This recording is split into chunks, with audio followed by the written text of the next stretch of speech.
I know you guys know me for JavaScript, but I am a pretty big hardware nerd too. Everything from CPUs to GPUs to hanging out with Luke from LTT. I care a lot about hardware, but that doesn't mean I know what I'm talking about, as I quickly learned when I made a video about the x86 working group that got formed a few months back. Thankfully, there's a lot of awesome people who watch my videos that are there to correct me, including Casey Muratori, absolute legend in the game dev, hardware, encoding, all of these spaces. He knows what he's talking about. And he very kindly hit me up to, as politely as possible, tell me that I was wrong about almost everything I said in the video. He wouldn't put it that way. I will, though. I did not do a good job explaining these things because I was explaining them from a software dev's perspective. And in that sense, I did okay. But once I tried to make assumptions about how the hardware actually works, I fell apart fast. Thankfully, Casey's a bro and offered to come on stream and clarify all the misconceptions I had and made some really interesting points. Specifically, he pointed out that most of the info I was wrong about isn't info that's accessible or available. It's not like AMD just posts about how these things work. None of the hardware companies actually share this data, so we have to figure it out ourselves and reverse engineer it. So if you want to actually understand how processors work, and also if you're a web dev, how these things affect our work day to day, I think this is an awesome... Oh God, I just saw the runtime. I'm sorry. I'll do my best to make this less painful and not put any sponsors in. Trust me, this whole thing is worth it. This was an incredible conversation, and I'm, again, really thankful for Casey. If you like what you hear from Casey, go check him out on computerenhanced.com. It's a really cool newsletter full of awesome stuff all about these things. He plugs it in the end, too. Without further ado, let's hear from the expert. Howdy, howdy. How's it going? How would you introduce yourself to somebody who is trying to figure out who you are and what you do? So I'm probably older than a lot of YouTubers. Maybe not in the tech scene, I guess. I guess there are some old school people in the tech scene, but I've been programming for a real long time. I think I started in the game industry programming in like 1994 or 1995. And I've been around for a very long time. Most of that time was working on actual game engine technology stuff. I worked at a company called Rad Game Tools, which does a bunch of like SDK stuff that's used in games. So like one of the things we did was a video codec called Bink that most people see the little logo of come up when they're going to play a game or something. I worked on a character animation software thing that we did, and anyway, that's where I did most stuff that's of any note that I worked on. These days, I actually produce like educational materials for people who want to learn more about sort of like the kinds of lower level programming, like understanding what the hardware is actually doing and understanding how the software is actually interfacing with it and that sort of stuff. Which I think brings us to the stream today, because that is what we're going to talk about. Very exciting stuff. I'll say the things that you're not going to, which are, I made a video where I talked lightly about CPU architecture stuff and tried my best to give an overview while also not knowing enough about the difference between architectures. And I could have told from my comment section I was pretty wrong. Casey hit me up offering not to roast and tear apart my video, but to help me better understand these things. And I'm not going to say no to that opportunity. As you guys know, there's nothing I love more than being wrong, because it means I get to get better and smarter and better understand these types of things. And I've always considered myself a nerd about architecture. That doesn't mean I'm good at it. It just means that it's something that's always been very interesting to me. Like, Casey, are you familiar with the history of Anand Lashempi from AnandTech? I'm not really familiar with his history, but I read that site all the time, especially when he was originally doing it, but also when Ian Cutress took over as well. It's sad that they don't exist anymore, I guess. Yeah. But so I'm not familiar with his history, though. Yeah, I meant more like that. Sounds like you do know what I was going to reference. Like the fact that like after he did the article about the iPhone 5S's 64-bit architecture, that Apple poached him and he leads the storage chipsets now at Apple and has for like 10 years. I actually didn't know that. Yeah. I didn't know that. Okay. He's the reason they could fit 1 terabyte SSDs in like the first line of super thin MacBooks. The MacBook 12-inch had a drive that was good because of him. I did not know that. Well, good for him. Yeah, he's good for Apple.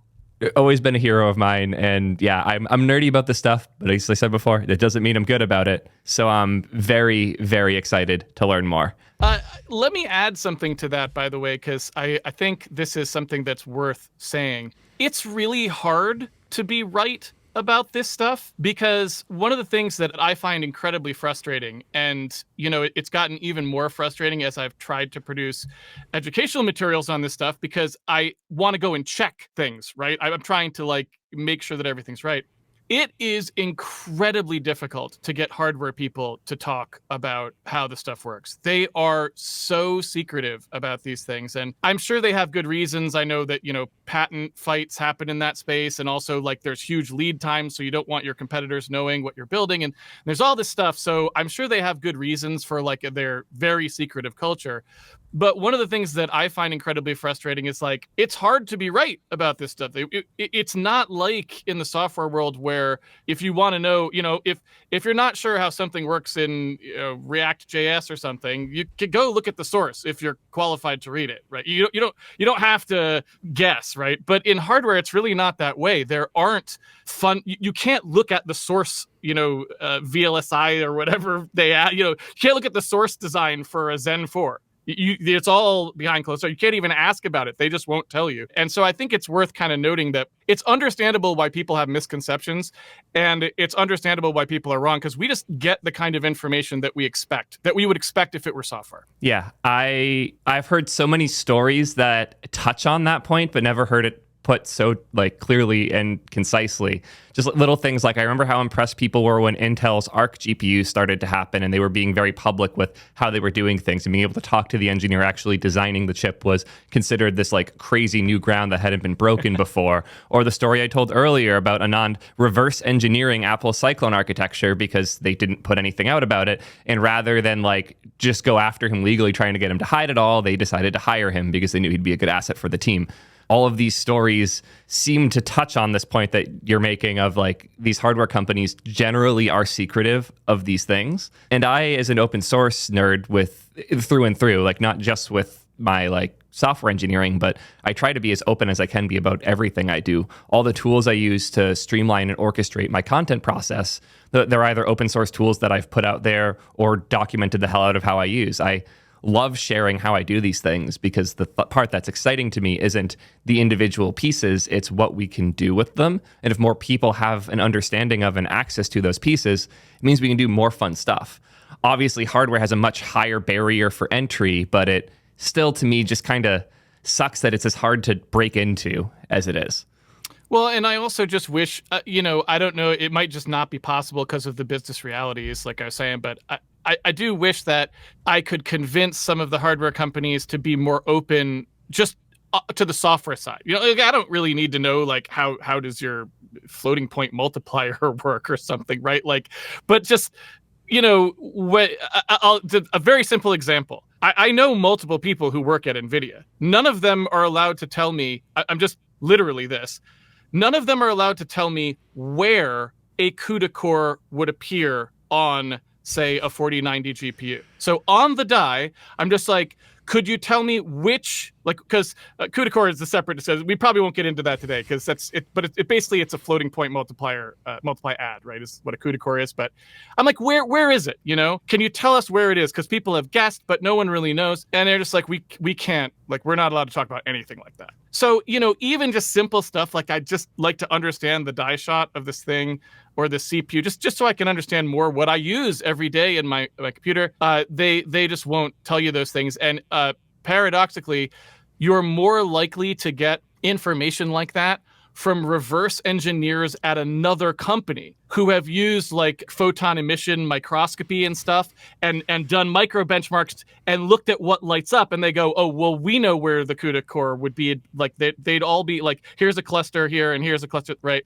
And so, it's kind of funny that way, right? And so, yeah, most of the time, like if you want to know something like that, like what's the layout of this core, what you're going by are people's best guesses. Like you mentioned that what NN did with that reverse engineering of the piece of hardware, that's very common. If you want to know where a CUDA core likely is on a 4090 today, you are going to be using a die shot that somebody on the internet tried to mark up and is very likely wrong or slightly wrong. That's just how it is. Yeah, that's so much worse than trying to de-obfuscate JavaScript. God. It is, yeah. Yeah, it's funny. Anyway. The only thing I've had even similar in our space, there's a couple companies, and the only one I can really think of is Sony, that do really cool things with software, especially with JavaScript and the React side. Did you know the PlayStation 5's entire operating system is based in React? Oh, really? That media crossbar thing? Yeah, the entire, like, from the home thing to when you press the button and, like, the bar comes up to the store, everything is a React Native app. And the architecture is actually really, really cool. I know way too much about it from friends there, but if I talk about it beyond what I've said here, I could get them in trouble, so I can't. So now I'm waiting for the jailbreak community to find enough of these things that I can use those sources to more meaningfully talk about it. And it's just, it's such, I hate these things. I just want to nerd out about the details because they're fun. Me too. Well, and I guess on that note, so let's talk about the basic CPU architecture stuff, because that's a good segue into it. And again, with the caveat that we're going to do the best we can here, because we simply don't get the kinds of details that we would like. And, you know, it's why aren't there a bunch of hardware designers coming on the stream to talk to you and to tell you, right? Because they're going to know better than I am. It's like, they just don't. They just don't. And so, you know, we're going to do the best we can here. And I'll try to mention very clearly which sorts of things are conjecture here and how much we really can or can't confirm and so on. Yeah, very thankful to have you here to share this with us, especially considering that they're not going to come do it. Yeah, and believe me, I have tried, but they just don't want to. So, what I did is I took a look at the video and I took a couple of screen caps here just to kind of remind me of like what the sort of things were that were discussed. And so one of them was you were kind of talking about this concept of an ALU, which for people who don't know what that is, it was the term arithmetic logic unit. It's existed for a very, very, very long time. You can go way back decades in chip architecture history, and you will see this term used. And it refers to something that does fundamental computations. And, you know, I don't really know the exact history of the term, but the reason that we say arithmetic logic unit, or sometimes we just say execution unit, you'll hear them say that, is because typically these things do more than one thing. So typically they, you know, you've got all of these sort of transistors wired together, right? You know, it's all in silicon, but you have to imagine, right? It's this little circuitry, right? And when you've got all of that circuitry in there, there's ways of making it be multi-purpose. Kind of, we're familiar with this in software. You know, you may have a function, it takes a parameter and it can do multiple things based on that parameter, right? Well, ALUs are pretty typical. So anyway, you drew one of these things and you were talking about how there's a lot of them, right? You were kind of duplicating that diagram. There's a lot of them in the CPU. And then you were talking about how, like, okay, on the x86, how many instructions do you have? You've got, you know, 15,000 to 3,684 or whatever, right? You pulled that up. And then you're talking about how ARM only had maybe 230. And so the first thing that I kind of wanted to talk about here was based on that part of the conversation. So I think there's an important piece to understand here, which is that instructions, the way that we think about them on the software side, so this idea of an instruction where we look at some documentation, you know, if you're a low-level programmer, right, and you look at some documentation for the instructions, those are what we're thinking that the CPU itself is going to do. And that is true. That is what gets fed to the CPU. We write these instructions, and even if we're writing in something like assembly language, they then turn into binary data that the CPU is going to like pull in, right, and decode and turn into something that it's actually going to do. But the critical thing to understand there is that those instructions don't map to ALUs. So in other words, it's not like if you have 1,500 instructions, you have 1,500 ALUs, one for each instruction. Instead, what you have is some number of ALUs, usually fairly small. Like we're talking, you know, in the numbers of 20 or something like that, right? There's very few. And those ALUs are designed to, each of them, do a fair number of things, a fair number of fundamental operations. And we call those things micro operations, typically. Not instructions, but micro operations. And what the instructions that you feed to the CPU are, they're actually, they basically say what series of micro operations you would like those ALUs to perform for you. So when you see something like, oh, the Intel architecture, you know, x64 has over 1,500 instructions, that really doesn't tell you anything about how many ALUs there are. And so let me just give you some concrete examples there, because I know that that's all just kind of abstract what I'm saying. So here's an example of a block diagram, and I used this one specifically because it actually came up later in your video when you looked at that x86 needs to die blog post, which again, I'll just touch on, right? Like I said, really easy to be wrong about this stuff. That's an entire blog post. None of it was basically true. Like it's, so if you go read that thinking that's something that's true about the world, which you don't, you know, if you don't already know microarchitecture, how do you know? That article makes the rounds. Now that's in your head, and it's easy to be wrong about this stuff, right? And that's why I say it's very easy to be wrong about this stuff. Unfortunately, it's really nobody's fault because there's just a tremendous amount of noise out there and like, not that much signal. As I said before, I've been nerdy about these things for a while and read and look into what resources appear like in front of me whenever I see them. And your interview with Prime was the first time I heard these pushbacks. It wasn't information that's particularly well out there, which is again why I was so excited to talk to you. I wish I'd watched that before I did my video, because it would have been a very different video, if one at all, because again, like, this info isn't accessible enough. It really isn't. And again, and the hardware engineers, because again, they're secretive and it's not, I guess, in their best interest to correct these things. They're not out here say like there isn't a hardware roaster channel, right? Where it's like a hardware engineer who just like, tears apart all these bad blog posts, right? That's not a thing. I would watch that religiously, right? Level 1 tech's busy fixing KVMs for the entire industry.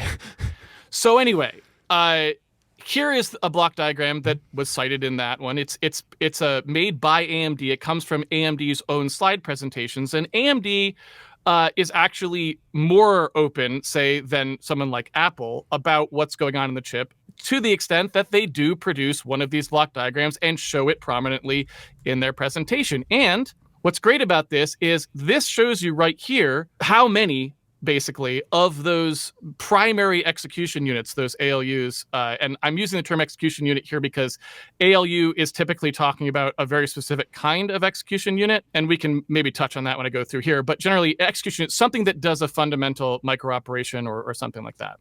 This row right here that I'm kind of hovering over with my mouse cursor, those are the execution units that are in a Zen 4 core. And you can see there's 1, 2, 3, 4, 5, 6, 7, 8, 9, 10, 11, 12, 13, 14, right? So 14 on the order. Like I said, I said pick the number 20 randomly because I didn't want to single anyone out, but it's on that order. And anytime we open up one of these, it's going to be somewhere around there. It's not going to be 1500. It's going to be 20 or 14 or 8 or whatever. And they're labeled based on what kinds of things they do. So you see you've got AGUs here. Those are address generation units.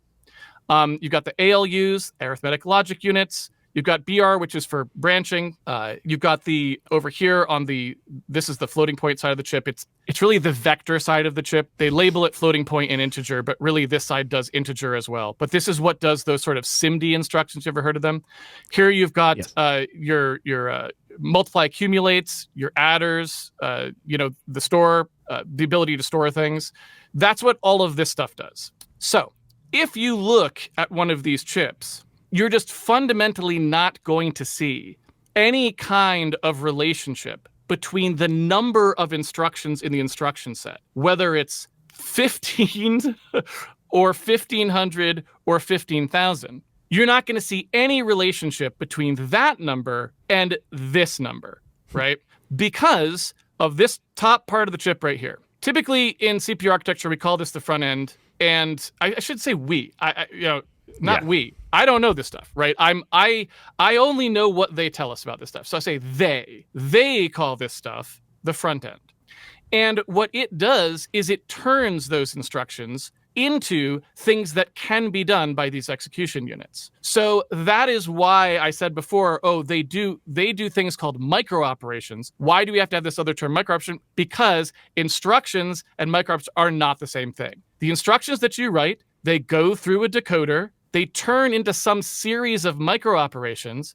Those micro operations go through schedulers in the chip because, again, these are out of order chips and they have pipelining and they have all this other stuff. So they're trying to execute as much stuff as they can at once and all this other stuff.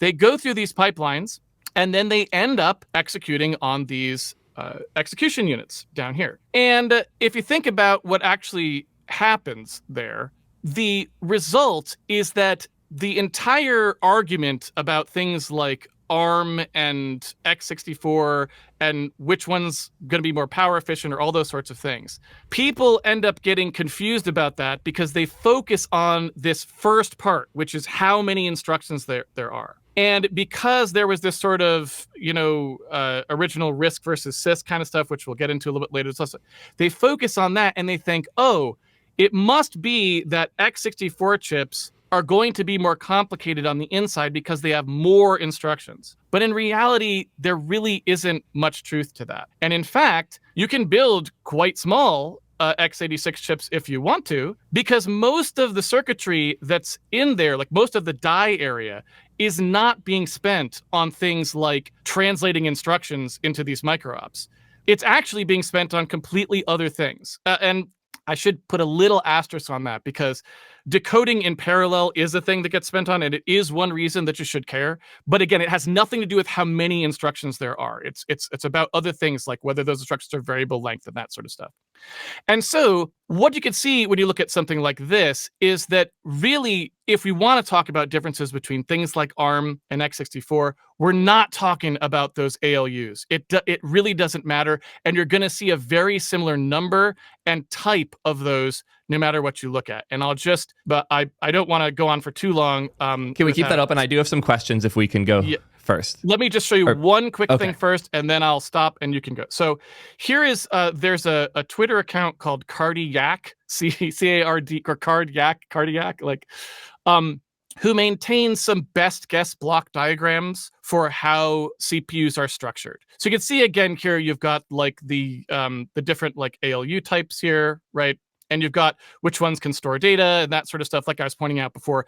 This stuff down here is the same row that I was pointing out, right? You can see them again, address generation unit there, and ALU there, the branch handling there, right? Whatever. So this is that same diagram for the Zen 4, but just maintained by people in the community who tried to figure out based on, again, reverse engineering, a little bit more detail than what they give on the AMD slide presentation. If we open up the same one, so the same guys, maintains this stuff for Firestorm, which is the ARM core that's in like an M1, right? Here is the same thing, right? You look and you're like, here are the same roughly, maybe there's a few more. If anything, there are more ALU kind execution units on here, right?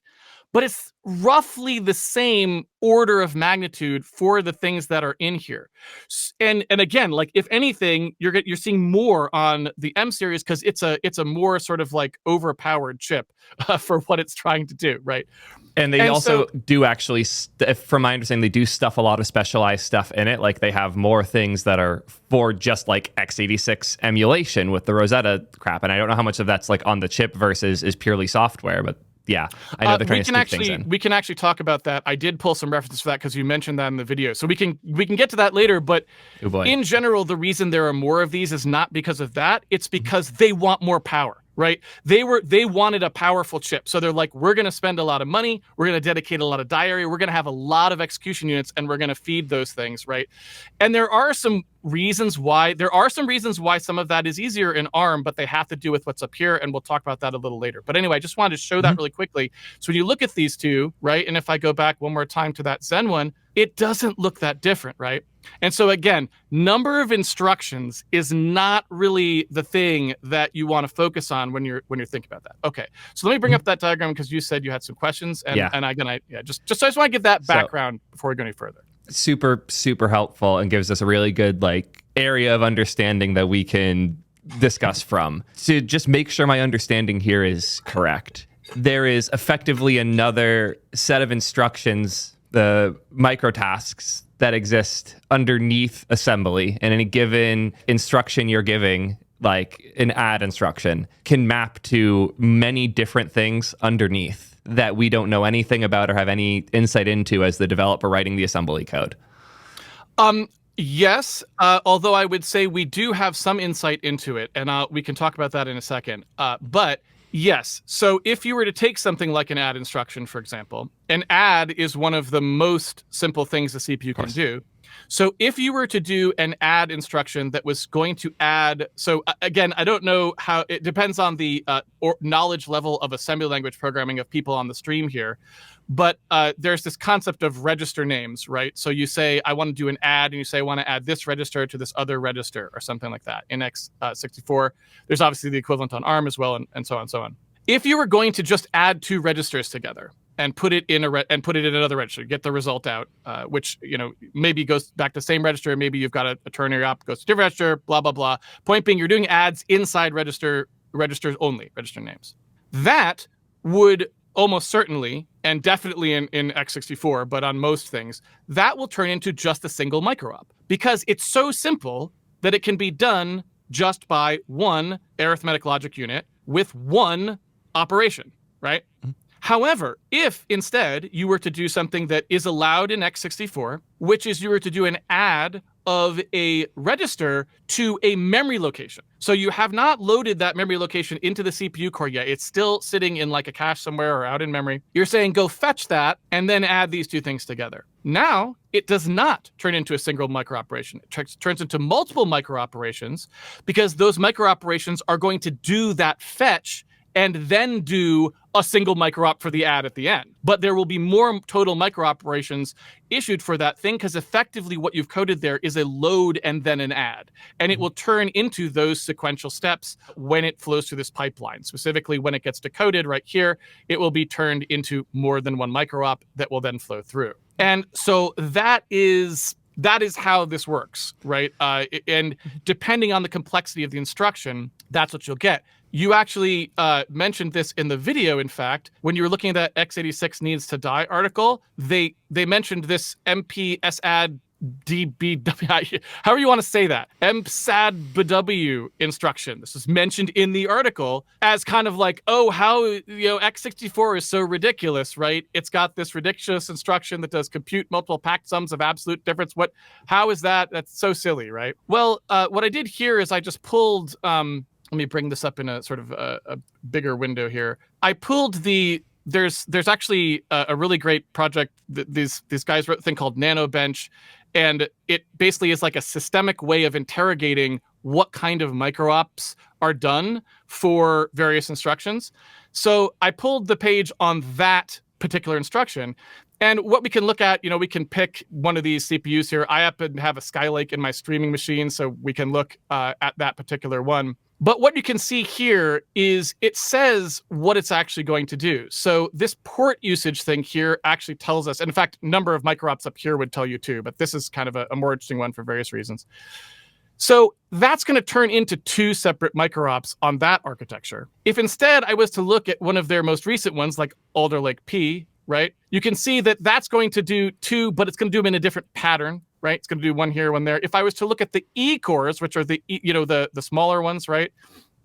Actually, that's interesting. I was about to say they should be different, but maybe I'm on the wrong one here. Yeah, it's 3 on the E cores, right? And so when you look at one of these instructions, it's like there's not a single unit that does that thing. They're just going to figure out like, okay, across all of the computation resources that this chip has, we're going to figure out a way to execute this instruction as efficiently as we can. That may be 2 micro-ops. That may be 3 micro-ops. There are ones that take 10 micro-ops, for example, and that's fine, right? It's not a big deal to support these things because they're not actually designing any specific part of the chip just to do that. It's just going to be in that sort of microcode, if you will. So anyway. This is fascinating. So, and to try and boil it down for my simple JavaScript brain, if you write a single instruction in assembly that is add, and you give it 2 raw values, it can do that simply in one instruction. But if you write the same, or it can do it in one task, not instruction. Instructions are what we write, tasks are what it does. Is that a fair way to split the terms? Just the corrector. The term they use is micro-op. Okay. Micro-operation. Cool. So my one instruction, if it's 2 like bare values, could quickly go through one micro-op and come out. But if one of those values was actually a memory address that I had to read from, even though the instruction is still one instruction in my assembly code, it is now doing something meaningfully different on the architecture level in order to go down a different pipe, go read that value, and then bring in the value before putting it down the right micro-op. Absolutely correct. And again, just to emphasize, this is not fixed. It's not an aspect of ARM or x64 or anything else. It changes per CPU core. So on a Zen 4, it might be multiple micro-ops. On a Zen 5, suddenly it's one micro-op. We don't know. Like, that is just, it depends how they designed the hardware and what its capabilities are. And the designers of the hardware, they're sitting there thinking about this all the time, right? They're like, we've got all these things we're trying to do. We know what kind of benchmarks we're going to be run on, and how people like you and I are going to evaluate this chip. Do I want to buy it? Are gamers going to buy this thing? Are data centers going to want this thing? They're thinking about all those benchmarks, and they're deciding what the breakdown of these execution units should be. How many of them should there be? How many of each kind, right? Because, how many integer multipliers do you want on this chip or whatever? Well, they can always decide to spend more die area or make more trade-offs to get you more of a specific thing. Is that a wise choice? Is it cost benefit to them? All that stuff. That's what they're thinking of. And then based on those decisions, different instructions will take different numbers of micro-ops, because that's the minimum they could figure out to get the chip to do that thing. So that's what it does, right? Is it also fair to say that on a given CPU, there are multiple different answers to the question of how many micro-ops a task can take? Because it could go on the P cores versus the E cores, the power cores versus efficiency cores, I think, is what the letters are supposed to stand for. Most processors now have been going in that direction, where to make the battery efficient and to not pull 300 watts constantly, there are cores that can do most tasks more efficiently, but then they have the powerful cores for when you're just hammering your CPU. That sounds like the actual mappings can be entirely different depending on which of those pipes your assembly is going down. Yes, they are. They can be dramatically different, and you're absolutely correct. In fact, that one I just showed, the E core and the P core had different number of micro operations, and so it's just like, look, the P core has a more powerful execution unit, maybe, that can do a little bit more in this particular way, and so when that micro-op executes there, it can do more of the total operation, so only needs to do 2 total micro-ops to get it done. The E core, it can't do as much in a single cycle in that execution unit, whatever, so it's got to do it in 3 steps, right? And that's totally normal, right? And also very common from revision to revision, right? Like when you go from an M1 to an M2 to an M3 or an M4 or whatever, or a Zen 1, Zen 2, Zen 3, Zen 4, same thing. Like, we may change, like, oh, this used to be more expensive, or sometimes it goes the other way. So it's like, oh, this used to actually be done completely in one, and now it's not because we wanted to optimize some other thing and this instruction wasn't that important, or blah, blah, blah. That did actually just happen. Like, again, nerd about all sorts of hardware stuff. The base M4 MacBook Pro gets worse performance in a lot of like heavy audio video software. Like, I know you can have a smaller number of tracks open in Logic Pro in a base M4 MacBook Pro than a base M1 MacBook Pro, because they shifted to have more efficiency cores and less power cores, because one of the features people really liked about the machines was the battery life. And they realized, oh, our efficiency cores are more than powerful enough for most tasks. We should just have more of those. So the likelihood you even have to spin up the power core or the P core is less. And now they get even crazier batteries. They're advertising like 20 hours. But if you're buying it for the power specifically, you're getting shafted unless you get one of the higher end models now. It's everything in hardware design is a trade-off, right? It is always that, where it's like they have a certain amount of die space and they're going to spend it on something.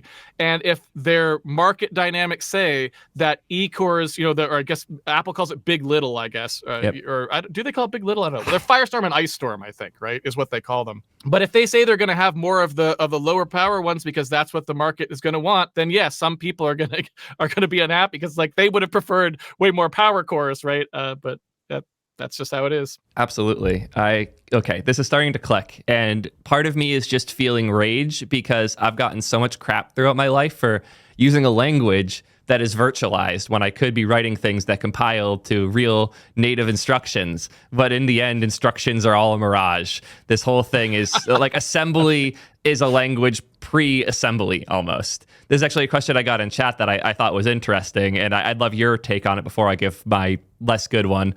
Why is it that we write something like assembly that is an instruction set that's abstracted and then rely on the processor to do the mappings, why wouldn't we write the micro or the micro ops ourselves? So it's a great question, and I can say there's probably two ways that you want to look at that. So the first way that you want to look at it, I'll give the JavaScript answer first, actually. So that should be familiar to everybody. There is a benefit in having a standard that is not hyper-specific to a particular hardware design. You don't really want to recompile 100%. Well, maybe some Linux users would disagree, but you don't want to have to recompile 100% of your software 100% of the time and retest it on every piece of hardware, right? So if not we just were Linux to people, Rust people as well.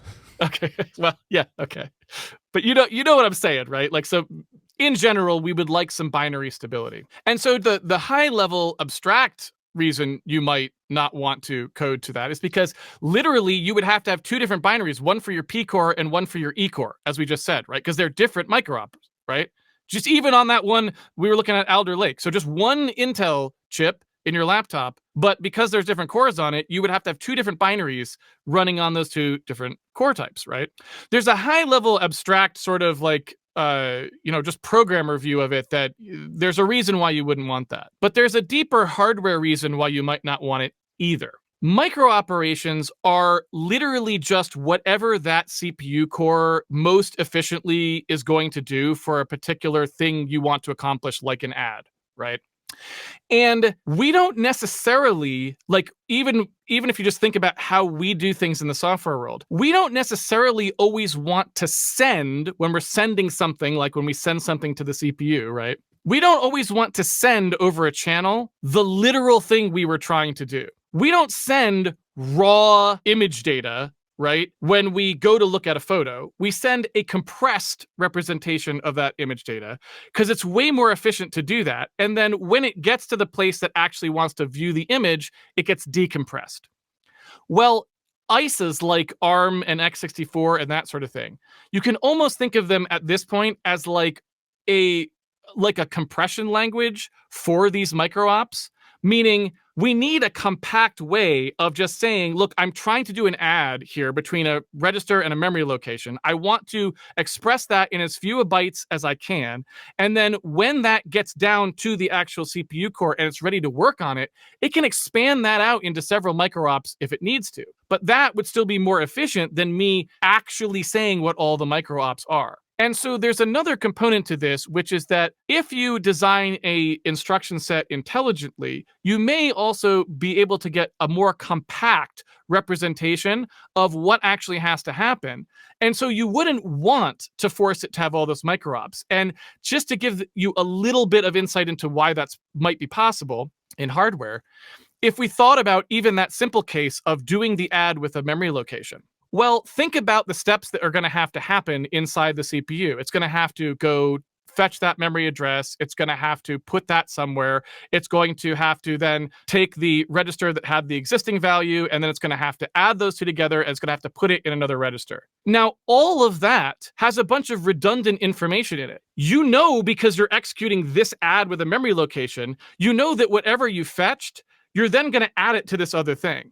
But if you imagined us having to send all of the micro ops down, we'd have to put in that redundant information. Hey, when you fetch that thing, put it here, and then when you do the add, grab that and add it to the thing. Well, the grab that part was implicit in the original version because you knew that you were going to add it to the thing. The CPU just knows I don't have to tell it, right? It just picked a place to put it and I don't have to care. So there's a bunch of redundant, when we have multiple steps, there's a bunch of redundant labeling that goes on. If we were to tell the CPU that, it would then have to process all of that extra information, which means more bandwidth through the front end, more decoding has to happen, more, right? And so you do get a savings by not encoding the micro ops directly, depending on how intelligently the instruction set was designed. And, that's a hardware reason you might not want it. This is starting to click. The compression part made a lot of neurons fire in my brain that are making this all come together now. Weird analogy to get to here, but I do a lot of Advent of Code, which is a programming leak code challenge that runs every year. And a thing we often have to do is memoization of some form, where we have a specific key and it's mapped to a certain result. Like the problem that I just did, it's like a weird quantum rock problem where every time you blink, a rock, depending on one of three states it can be in, becomes multiple rocks. Okay. It's like if it's an even number of digits, it gets split into two. If it's a 0, it becomes a 1. If it's a 1, it becomes something else. But there's like different cases for it. The first part of the problem, you have to do it in a certain number, or like I think it's like 25 runs you have to do on it and get the number of rocks on the output. That one you can just brute force raw. It works in like milliseconds still. It's super simple. Part 2 is now you have to run it 75 times.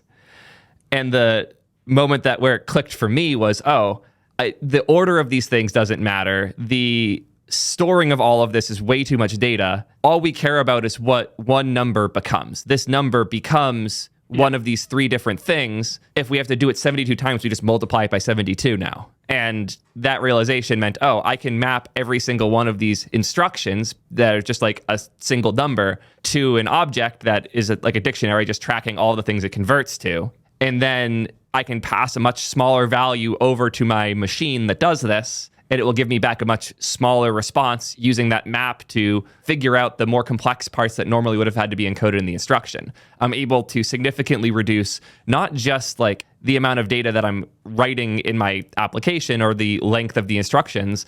I'm reducing how much back and forth there is. I'm reducing how much complexity there is in the instruction that I'm passing. I'm reducing the amount of work the CPU has to do because it has a quicker path to get that response. Instead of having to read each chunk to figure it out, it takes the one instruction and then maps that to all of the work that it has to do. It is actually faster just in terms of the data being passed back and forth to do it that way. That makes a lot of sense. Yes, and this is, again, also why when we talk about x64 versus ARM versus RISC-V and that sort of stuff, and, I come on streams like this and I say like, there's these misnomers, and I show like the ALUs or that sort of stuff. So yeah, there are a bunch of misnomers, or I said there are misunderstandings, I guess, about what affects what, but it isn't true that ICEs don't matter, because these kinds of choices about how did you structure the encodings of your instruction set, they do have consequences for how big things are when they are, when you actually have to represent a program, consequences for how hard it is to decode it, or how hard it is to decode it in parallel, or other things like this.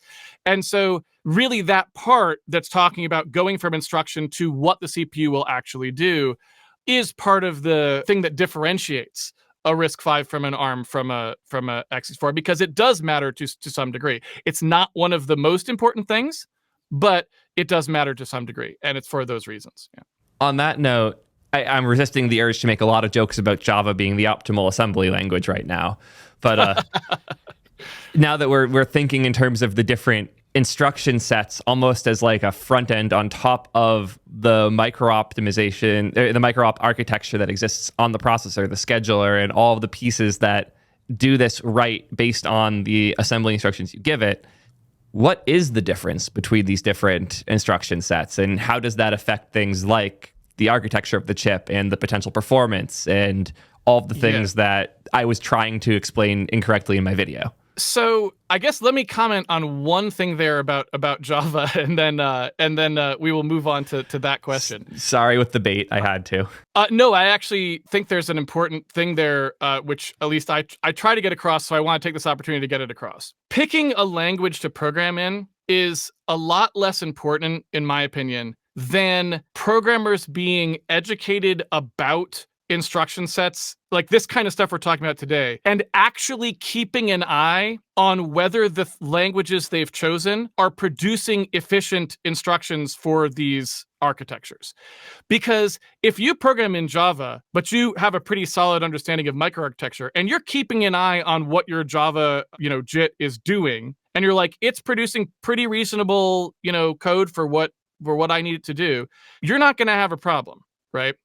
But if, on the other hand, you just assume that everything's fine, that's how you get into these bad situations where people are making the software that's like it's just generating like, thousands more instructions than it needs to because of too many layers of abstraction and some bad ideas about what practices to do and so on. And so I feel like the important part is not what language you started in. It's connecting those dots of like just having some experience with looking at what the CPU actually has to do for the things you're writing in your higher level language and making sure that is somewhat sane. That is the important part. And to the extent that your language choice matters, it's just about making sure you're choosing a language that isn't doing really bad stuff there, which some do, right? Some are just spending way too much time. Can we go down this rabbit hole a bit longer? Because I have things, and I actually might be able to introduce you to some cool stuff that's going on here, because this is the world I live in. So the other angle here that's important to know is, like, on one hand, yes, if you're thinking deeply about the code you write and looking at the output of the code you write, even looking at like the VM that you're running that code in, nobody does, but if they did, awesome. They're still going to be limited by the next like order of abstraction, which is the libraries they're using, the packages they're pulling in, the external dependencies that they have no control of the code for, much less the like levels of optimization that exist within. And there are certain libraries that out of necessity do things that are very complex, that are hard to optimize. There's a really cool thing going on in the JavaScript world right now. Have you heard of the Hermes project? Mm-mm. It originally started as a new runtime for JavaScript focused with a very specific need. It's by Facebook and Meta. They wanted to improve the startup times for React Native apps. The performance of React Native app on the JavaScript side was decent, but the actual spin-up time was slow because V8 just took so long to spin up, get all of its like registers in order, allocate memory and all of that. Hermes was optimized to cache the like JITted state so that it can restore it way faster. So the startup times are way better with a slight cost to certain other things. It's not meaningful. It's like 5 to 10%, but the startup times were like 3 times better. So huge win there. They wanted to go further though. And with assistance from Amazon, who's actually been leading this project, there's a new rendition called Static Hermes, which is a compiler that requires you to use a typed subset or superset of JavaScript, either TypeScript or Flow. And then it will use the type information there to compile assembly out of your TypeScript, which sounds like, oh, we should just run everything through it. That'll never work because nobody's going to write perfectly typed strict code for application code. But what I'm excited for is for some of those heavier dependencies that we rely on, maybe even something like React itself, to be written in a way that it could be assembly, and we could be pulling in effectively an assembly dependency in our JavaScript code, and everything interops on a language level natively, and ideally in the runtime natively as well. And we're getting so close to that magic. It's like happening, and I'm really hyped for the future of it. Well, and the more that those sorts of things happen, the more opportunity there is for people to look at this stuff and go, oh, this is really inefficient. Let's optimize that, right? But when it's this huge kind of diffuse thing and nobody really knows when the assembly language is getting generated in the first place or whatever, and no one's focused on it, right? Then it just kind of remains slow for quite some time, right? So, yeah. And there's so many things like that. Like when you run a function a certain number of times in V8, it gets JITted so that it can be hit faster because it's now like compiled something closer to native assembly out of it and caches that. But how hard does it cache it, and how often do you actually hit that cache are big, vague questions that don't have good answers, especially in Chrome.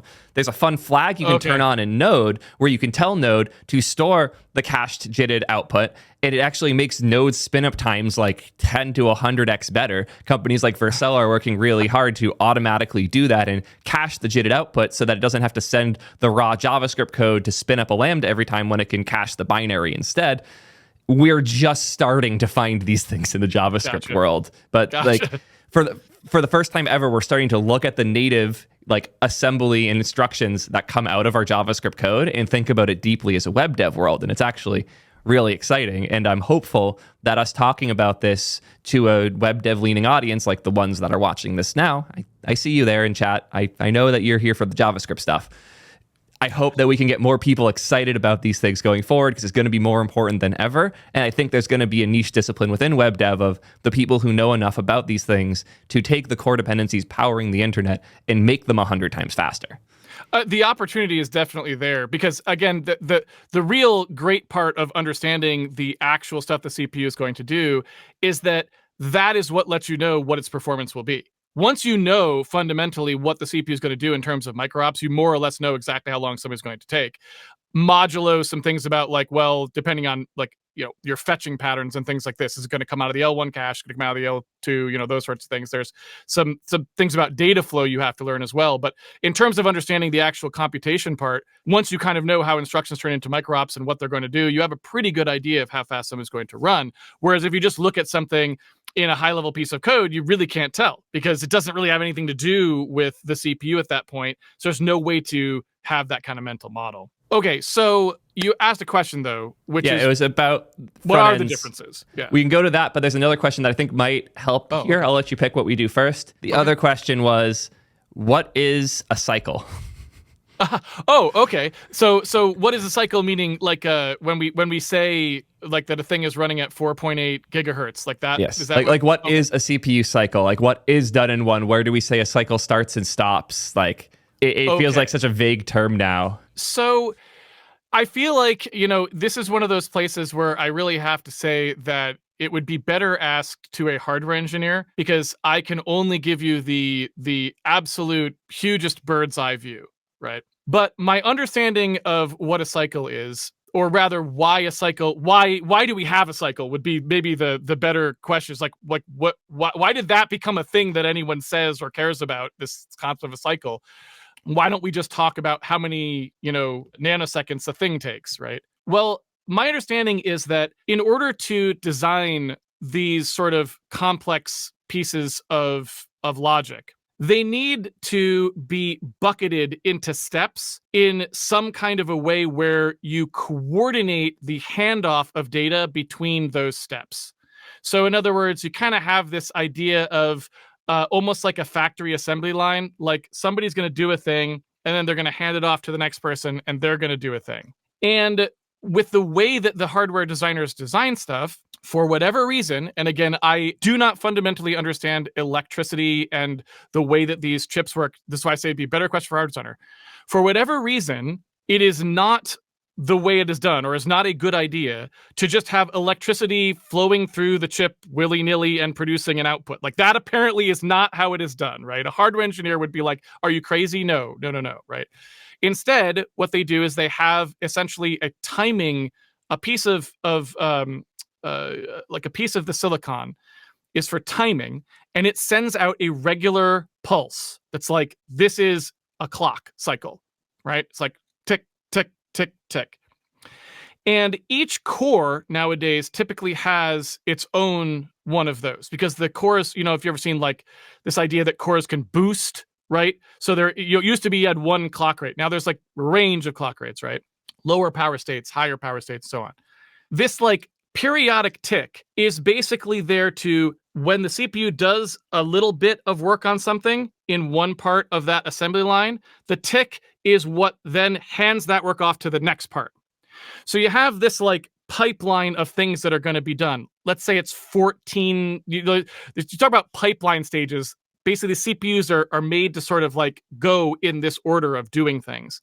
Each one of those handoffs happens on a tick. So when you actually look at a CPU pipeline diagram, which unfortunately they don't ever publish, I'm going to have to think about where I would be able to find something like that. Let me see if I can find one for you. Because the block diagrams that I was showing, those are telling you what the logical sort of series of steps are that are going to happen for this thing. But let's see, AMD bulldozer pipeline diagram. I think I saw one of these a long time ago. Let's see if I can find one. But they're very hard to find for any modern chip. I don't see it here. But there are these series of pipeline stages, and they are things like, oh, in this pipeline stage, we're going to do, like, we can do some decoding of this instruction. The next pipeline stage, we finish some decoding of that instruction. The next pipeline stage, we fill things from the micro-op cache. We do this thing. In the next pipeline stage, we can do this, right? Blah, blah, blah. And so the cycle is the thing that moves stuff forward in those pipelines. And so if you take a look at this block diagram, which is not a pipeline diagram, but if the sort of the best I can do here, because I don't have one of those, is you could imagine each one of these things that is drawn on here they have various kinds of pipelining inside them. So like maybe one of these ALU units has a couple pipeline stages. So it does a little bit of work, that it does another little bit of work, that it does another little. So it feeds forward that way. And like maybe this like integer renamer has like one pipeline stage to do what it's going to do. And this decoder has like two pipeline stages to do what it's going to do or whatever. So when you actually are talking about the CPU executing things, it's sort of flowing through this in steps, tick, tick, tick, tick, tick, tick, tick. And those ticks are on the clock cycles. Now, again, I can't give you any better answer. You really need a hardware engineer. This is a question a hardware engineer would answer. It's not a secret, right? So this is one that would answer, but I just don't have the kind of, I'm not a electrical engineer, so I don't know. So I can't help you with that part. But so why they have to do that, I don't know. But that is what they have to do. One of the best possible answers to that question is, I'm not an electrical engineer, so I don't know. I think that helps clarify. It's like one of the things that I'm trying to figure out, and I'm sure a lot of other people watching are, is how much of this should we be like trying to know? How much should we like aspire to know? And how much like doesn't matter at all? And it sounds like what a cycle actually is doesn't block you from doing the types of educational work that you do. You're able to inform people like me to a much greater level on how this stuff works without having a good definition of what a cycle does. To analogize this to something like React, because I'm sure that's what my audience is familiar with, most of the best React educators in the industry can only vaguely describe what the reconciler does. I know that because I'm one of those educators and I can do an okay job of describing it. So yeah, just like even to be great at the craft doesn't mean you have to know every single one of these things. It is basic as what is a cycle sounds. It doesn't actually, like the deeper understanding isn't blocking you from writing better code and making better, more performant applications. Exactly. And so taking it up one level and saying, well, what is the part about a cycle that we care about, right? Well, that part's pretty easy. There's this pipeline. Like I said, the CPU has to do this pipeline to execute instructions, and the pipeline is advancing at that cycle rate. So what that means is that when we look at, say, those micro operations, remember I said like, oh, this takes 3 micro operations? Well, a micro operation, the fastest a micro operation can actually execute is in one cycle, for example. Right. And it's not actually executing in one cycle. There's sort of a whole other category here. This idea of how long does it take something from start to finish to execute versus your mental model of how long something takes. I realize this is really kind of getting off in a different direction that has to do with throughput and latency analysis. But I'll just say really quickly, just for people who are interested. So think about network latency versus network bandwidth. Right. This is something I imagine a React dev would be familiar with. If I need to go fetch something from the server and have it come back to me, that is potentially a long time, 40 milliseconds, 30 milliseconds. I don't know what it is. Depending on the data, it could be even more than that, right? So if you're doing a network round trip, it's going to be a lot more than that. We're talking closer to hundreds. So hundreds of milliseconds then, potentially, depending on what you're doing, right? Well, if I was to ask for 1 byte of data, just 1 byte, right? It would take that long. I asked for the byte, it goes out, it comes back, it took 100 milliseconds. Well, if I'm only getting 1 byte in 100 milliseconds, in a second, that would be 10 bytes or 10 bytes a second, right? Nobody would ever be okay with that as your internet bandwidth. If you had to download files at 10 bytes a second, forget it. So what's going on there? Well, the answer is I think that what's going on there is you're on Comcast. Okay, well, yeah, there's that too. But what's going on there? How do we get more than that if we know that it takes this kind of round trip? Well, the answer is because we send many things at the same time, right? When we talk to the server, we say, send me a bunch of stuff. And then it just starts sending. It doesn't wait to hear back from you, right? It's pushing a bunch of things down that pipe, and it's just assuming you're going to get them. It doesn't wait for the round trip, right? So that whole concept right there is exactly the way that the CPU pipeline is working as well. It can start executing an instruction, and it may take 14 cycles from start to finish to get that thing done, even if it's very simple. But because it is pipeline, because it's starting many of those as it can, every cycle it's decoding more and pushing more in. It's not waiting till the end of it. So when you look at a single cycle, a single micro-op can execute at around the speed of 1 per cycle, oftentimes, because the resources of the CPU are such that it'll be decoding enough things and it'll be doing 1 every cycle. Now, really, when we look at the total performance of the chip, it can do even more than that because it's got multiple execution units. So if we can fill more of them with more micro-ops, we can do way more than 1 at a time. We can do 6, 7, 8 sometimes, depending on the circumstance, right? Could do a lot of them. And so really, all we need to think about in terms of cycles when we're doing this kind of hardware analysis is, okay, that is a fundamental clock that means something on the CPU side. We don't really know exactly, because unless you're an electrical engineer, why they're doing this way, who knows?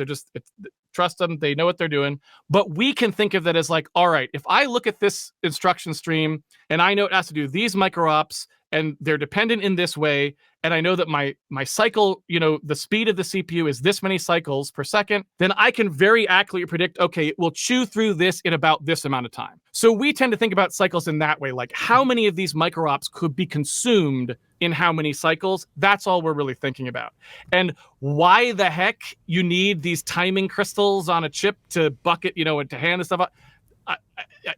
An electrical engineer would easily be able to tell you, I have no idea. Someone in chat gave a pretty good analogy for it that I think really helped it click for me. It was, I believe it was Hooper Niketi's in chat. The analogy was comparing it to an orchestra, having a conductor, making sure everybody's moving in sync. Or I would go a bit further and say something like air traffic control person for an airport, where it doesn't matter how many planes you can fit onto the tarmac or how fast a plane can take off. What matters is how much time is there between the planes, making sure that one's ready to go as soon as the last one takes off or lands, and orchestrating, making sure everything is moving constantly. Yes. And it's not the speed of any one part's movement, it's how fast does each step get gone through.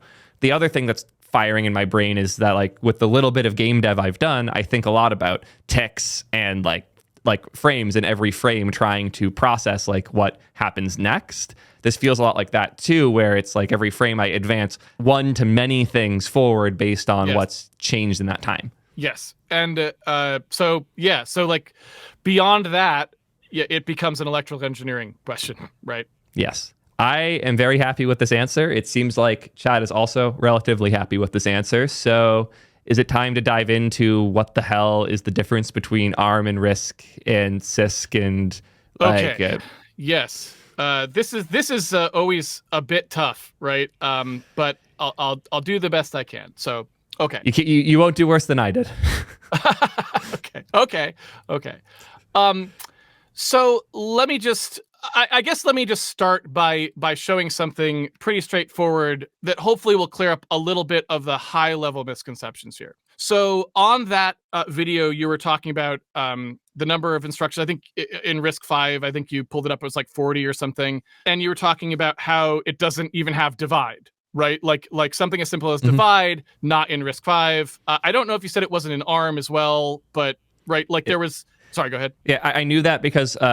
or another tech YouTuber I love, Low Level Learning, he became part of our friend group because he did a YouTube video that had an ARM CPU with an arrow pointing to it and said, can't do math. And I thought the thumbnail and branding of that was so good that I reached out to him. And now he's like a good friend and might even be watching live right now. I haven't seen him in chat yet, but he usually stops by. So I know that more about the branding of his video than I know it as a fact. But that was the main point of the video is that chips like ARM chips don't even have a division instruction. Okay, so I'll try to correct that misconception here. I'm not 100% sure where it comes from. I have a guess, so I'll say what I think it is later. But let me just show you something here, and hopefully this will be something that's compelling. So I've opened up Compiler Explorer. I don't know if people are familiar with this tool. It's a web tool. It's really great. Basically, what it lets you do is it lets you type code. You can actually pick a number of languages if those languages have the ability to compile to assembly language. And you can type code in the left side. So right here, I'm going to change this into a divide, 1 over the number that's passed in, right? And this is C, but hopefully everyone can read this. It'd be the same in basically any language, right? It's just a function that takes an integer and then divides 1 by that integer. I actually only write Haskell. I have no idea what these things are. Okay. All right. besides functional programming, but even functional programming, it's a functional program. It's a function. Yeah, no values are being defined. I'll take it. No side effects. No side effects. Functional programs rejoice. And on the right side here, I can pick a compiler and it will show me what the output is. And I can even put switches up here. It's a really great tool made by Matt Godbold. It's fantastic for educational purposes. It's one of the best tools for education that I've ever seen made for this sort of thing. It's fantastic. So here is the assembly language output on the other side. And, we don't need to go over what all this stuff does because this is not an assembly language learning stream really, but here is the instruction that does the divide, IDiv, right? There it is right there. So this is our function. This is the code for it. And, this is not optimized code. I could tell it to optimize the code if we wanted to, and this would get smaller, right? And it's going to do some more like creative stuff with it potentially, but I'm just going to leave it as the debug code so it doesn't try to simplify what's going on, right? There's the IDiv instruction. And the suggestion anyway, right, is that x64 has this instruction that does a divide, and like ARM and RISC-V just wouldn't have that, right? So they'd have to output like a loop, I guess would be the implication, I'm assuming, right? Is that they'd have to do the divide by some kind of series of instructions, right? I mean, I guess, I'm not sure what, you can tell me what did you think it meant if they didn't have a divide? I thought what it meant is they hack it with multiplication, but... Right. Okay, so there you go. So it does some different multiplication stuff, or who knows what it does, right? But what we can see right here is if I can go pick actually an ARM compiler. So I don't know, I'll pick ARM Clang. Well, that's 32-bit. Let me pick a 64-bit version just so we can stay on 64 here. So here's 64-bit ARM Clang, and I'll just do that. So this is going to compile for like ARM 64, right? So like if you're compiling for an M series Mac or something like that. Well, what you can see is divide instruction, right there. It's called sdiv, and that is just, it's very similar to the IDiv instruction, and it does a divide. Exactly like the IDiv instruction would do. That's ARM assembly, same thing. Now, if we go ahead and we can pick RISC-V, right? So here's a RISC-V compiler options. I'll pick a Clang again for that. So here's a RISC-V Clang compile, taking a little while. Here you go. And there's the div-w instruction, right? Which is the RISC-V divide instruction. So hopefully, like just by virtue of seeing it with your own eyes, everyone will now believe me when I say that actually there's no such thing as like a modern like desktop CPU that you would like use, like that you would buy today in a laptop that doesn't have a native divide instruction, right? They all do, whether it's ARM or RISC-V or x64, they've got it, right? Are we sure the div here stands for divide and not like div in HTML? We could just be putting like HTML in our assembly here. Like, are you sure? Yes, that's a good point. But you can see here the documentation for the RISC-V div instruction here, and it says that it will divide the lower 32 bits by the lower 32 bits of the other register. So now what I have to reflect on is the fact that one of my good friends is somebody I only know because of misinformation he spread on the internet. So, Ed, we have some beef to resolve. No, actually, though, I'm so excited to send this to him because he will make a follow-up video about this. I'm almost positive he's going to love this. Well, I'm sorry to have created a beef, but also I guess not sorry because that makes for great YouTubing, right? There's nothing better than a reaction video, I guess, that kind of thing. Seriously, though, props to you for making something as traditionally understood as boring as architecture and instructions be entertaining enough for us to do like many videos on. That is an accomplishment in and of itself. And I, as a nerd of these things, I appreciate it greatly because I don't get ways to talk about this.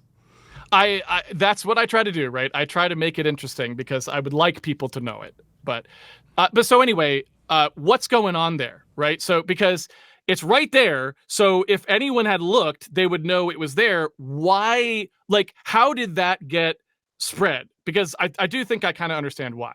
So what you have to understand about some of these licensable architectures, like ARM and RISC-V, is they are trying to sell. I mean, RISC-V is not really sell in the traditional sense because they're not, they're an open ISA, but they're still trying to sell it in that they want it to be adopted. Like nobody spends the time to make an instruction set architecture and then doesn't want people to use it, right? So I get called a shill being paid to sell React all the time. Nobody makes money because React is more popular. If anything, it costs more money for the team to maintain it.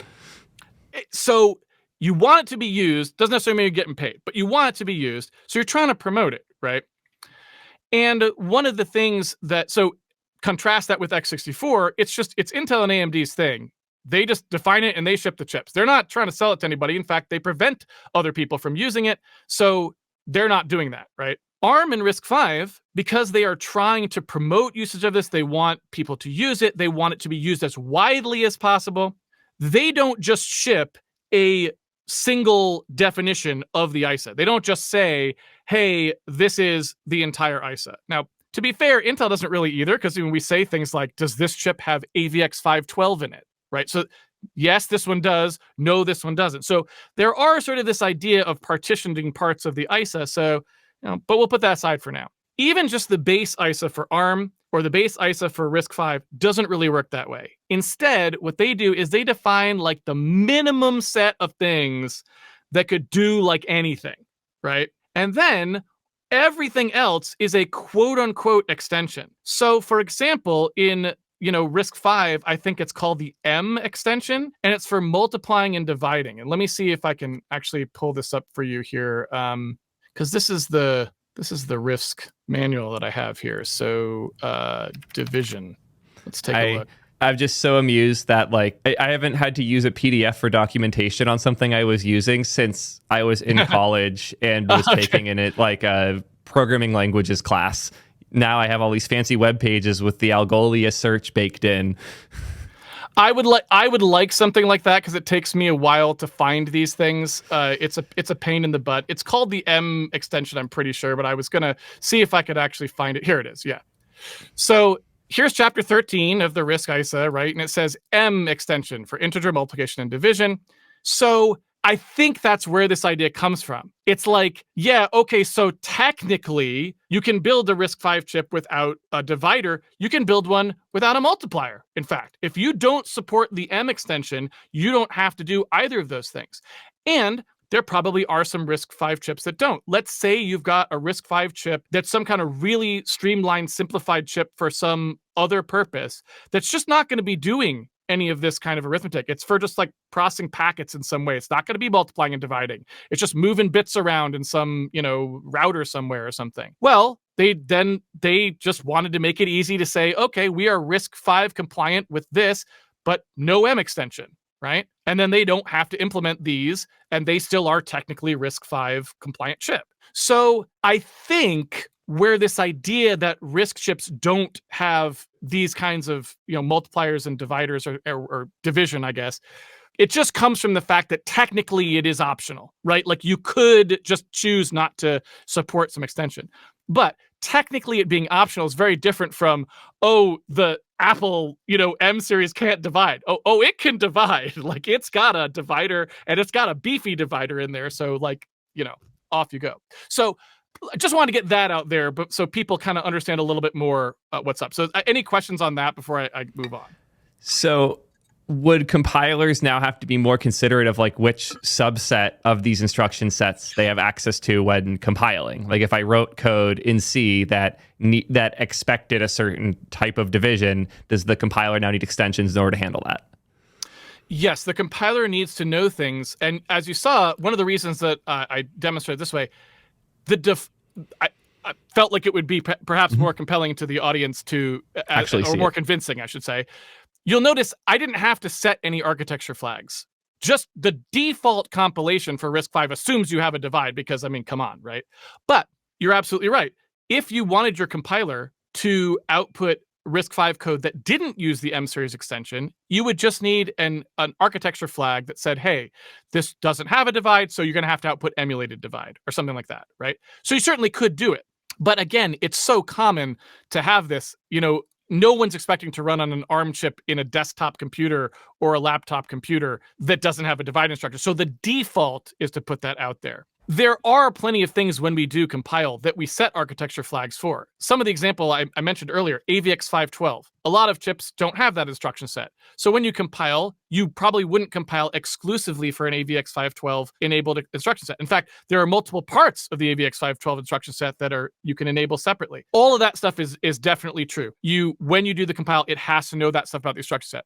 Divide is one of those things it usually assumes, And it assumes that if you were on some embedded device that doesn't have a divide, you would tell it, right? Like I'm programming for this little potato, microcontroller, and it don't got a divider, right? So this is super helpful. I did see in chat this might be a good clarifying point. The RV64GC in the RISC-V like Clang option you picked, that G stands for general, and divide is included in the general RISC compiler, which I think makes a ton of sense. Yeah, and like I said, I don't. So one of the things that people will know if they've ever watched me stream, I never remember all the flags either. So I'm sure right now, if you knew what you're doing, if you were Martin's Mosaico, you would just know, oh, I could put something in right now that will tell it to switch architectures to not have the divide, and it would get rid of it, right? I have to look that stuff up every time, so I don't know. So I apologize for not being able to demonstrate that, but I guarantee you there's a way to turn something like that off, but I never remember. Not compiling a bunch of games to 5-cent RISC chips with a further reduced instruction set from 20 years ago, by the sounds of it. Yes. So yeah. So hopefully that's a relatively compelling argument there. Yes. Let's now talk, though, about what the differences in these instruction sets actually are. So first off, I guess I would say, as a sort of a blanket high-level statement, in general, the trajectories of these things matters probably a lot more than the ISAs. So ARM started out as low power and has been low power ever since. Like it's always focused on low power for the entire kind of history of its existence, if you will. And x64 or x86, as it started out, was never that way. It was never meant to be a low power kind of a thing. Interesting. ARM also was open in the sense that anyone could license it, and lots of people could compete over different microarchitecture designs that implement, the same instruction set architecture. I feel like it's pretty safe to say that has way more to do with the results you see today than anything we're about to say. So it's not the case that there's no reasons why these things are different in actual practice. But you just have to remember there's a lot of competition and a lot of low power specific competition on the ARM side. Lots of companies trying to do low power chips with that ISA. Really never the case. x64, x86, always pretty much high power. The only time low power ever came into it was the only two players, which is really for the most part, we're occasional like VIA. There's some other sort of also rans on x86 once in a while. But for the most part, AMD and Intel, only people ever did competitive chips. Most of the time they were competing at the high end in the data center. They only lately started shifting to lower power as a focus. And by the way, have been getting better at it. So I would encourage people to remember that business concerns, competition, how open something was, how many people were trying to do a thing, I think that probably has a lot more to do with where you see ARM and x64 today than any of the things we're about to say, right? Mm-hmm. Hopefully that just want to put that out there. Yep. Business concerns make a difference, right? I would have had more doubt of this if it wasn't for the most recent releases by Intel, where they're finally putting out chips that are x86-64 that have battery life that isn't measured in single-digit hours anymore. Like they figured out how to do it. It took them far too long, and it by taking as long as they did, they incentivized Apple to go figure out how to do it themselves. But like Apple tried working with Intel to make an x86 chip that was powerful but low power enough to put into the tiny little 12-inch MacBook, and their frustrations with Intel from that point were what led to them going all in on the Apple Silicon. But that was a business incentive. They had a specific goal for their chips that their chip manufacturing partners could not make happen, so they went their own path, and ARM happened to be the best method for them to go their own path. And again, it had come up as like so much work had already been done on ARM being low power that it would, they weren't starting from scratch there, right? That was kind of that is more where the low power focus had been, mm-hmm. right? Like I said, even the very first ARM chip was low power. I have been told this is a true anecdote. It came up on a stream before, I think, but there's literally like an anecdote where apparently the first time not the first time, but One of the times that they powered up the original ARM chip when they were developing it, the very first one, which I guess would have been an Acorn computer, or it's back like the BBC Micro people, right? The very first time, or I should say one of the first times when they were working on it, apparently the chip was running and they realized that they had not powered it. So there was no power flowing to the chip, but it was running. And what they realized was just the residual power, I guess, from other things on the board leaking into the ARM chip. It was so low power that it could still function. This sounds totally crazy to me, but I've been told by multiple people that, I'm probably getting some of the details there wrong, but I've been told by multiple people that apparently this is true. This is like a true thing that has been repeated by that original team. So it started out crazily low power, and it has always had a bit of a focus on low power going forward. So I think that was also kind of the case there.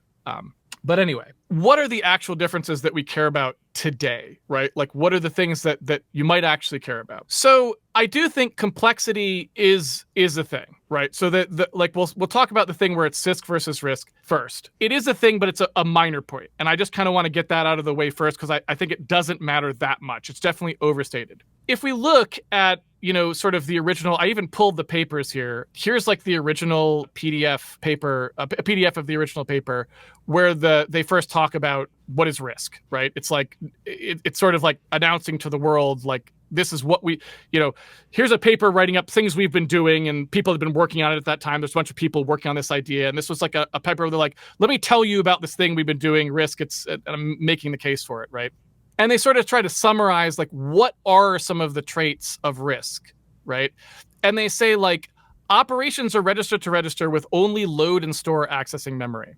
So remember I gave that example of like an add instruction, and that add instruction could use memory as an operation. That's the thing that happens in x64. That's not how it works on ARM. On ARM, it's more like the original sort of idea of RISC, where you wouldn't ever have individual instructions accessing memory. There are specific instructions for accessing memory. So if you want to get something from memory, you do that instruction first, and then you do another instruction you're going to do, right? Operations and addressing modes are reduced. It's like, okay, it's kind of a little, what they actually explain here, it's not really clear exactly how reduced is reduced. Like, what does that mean? Instruction formats are simple and do not cross word boundaries. Now, when they say word boundaries, they just mean a fixed size, right? It's like, okay, the size of the instruction is fixed. Let me scroll down here. I do specifically remember that part from your video, the idea that like an instruction always has to be the same length on ARM and RISC, and that's not the case with Intel. Yes. And x86, yeah. And then we've got RISC branches avoid pipeline penalties, and that's sort of a thing that was true at that time. It's not going to be true now. Let's talk about delayed branches, which are not a thing.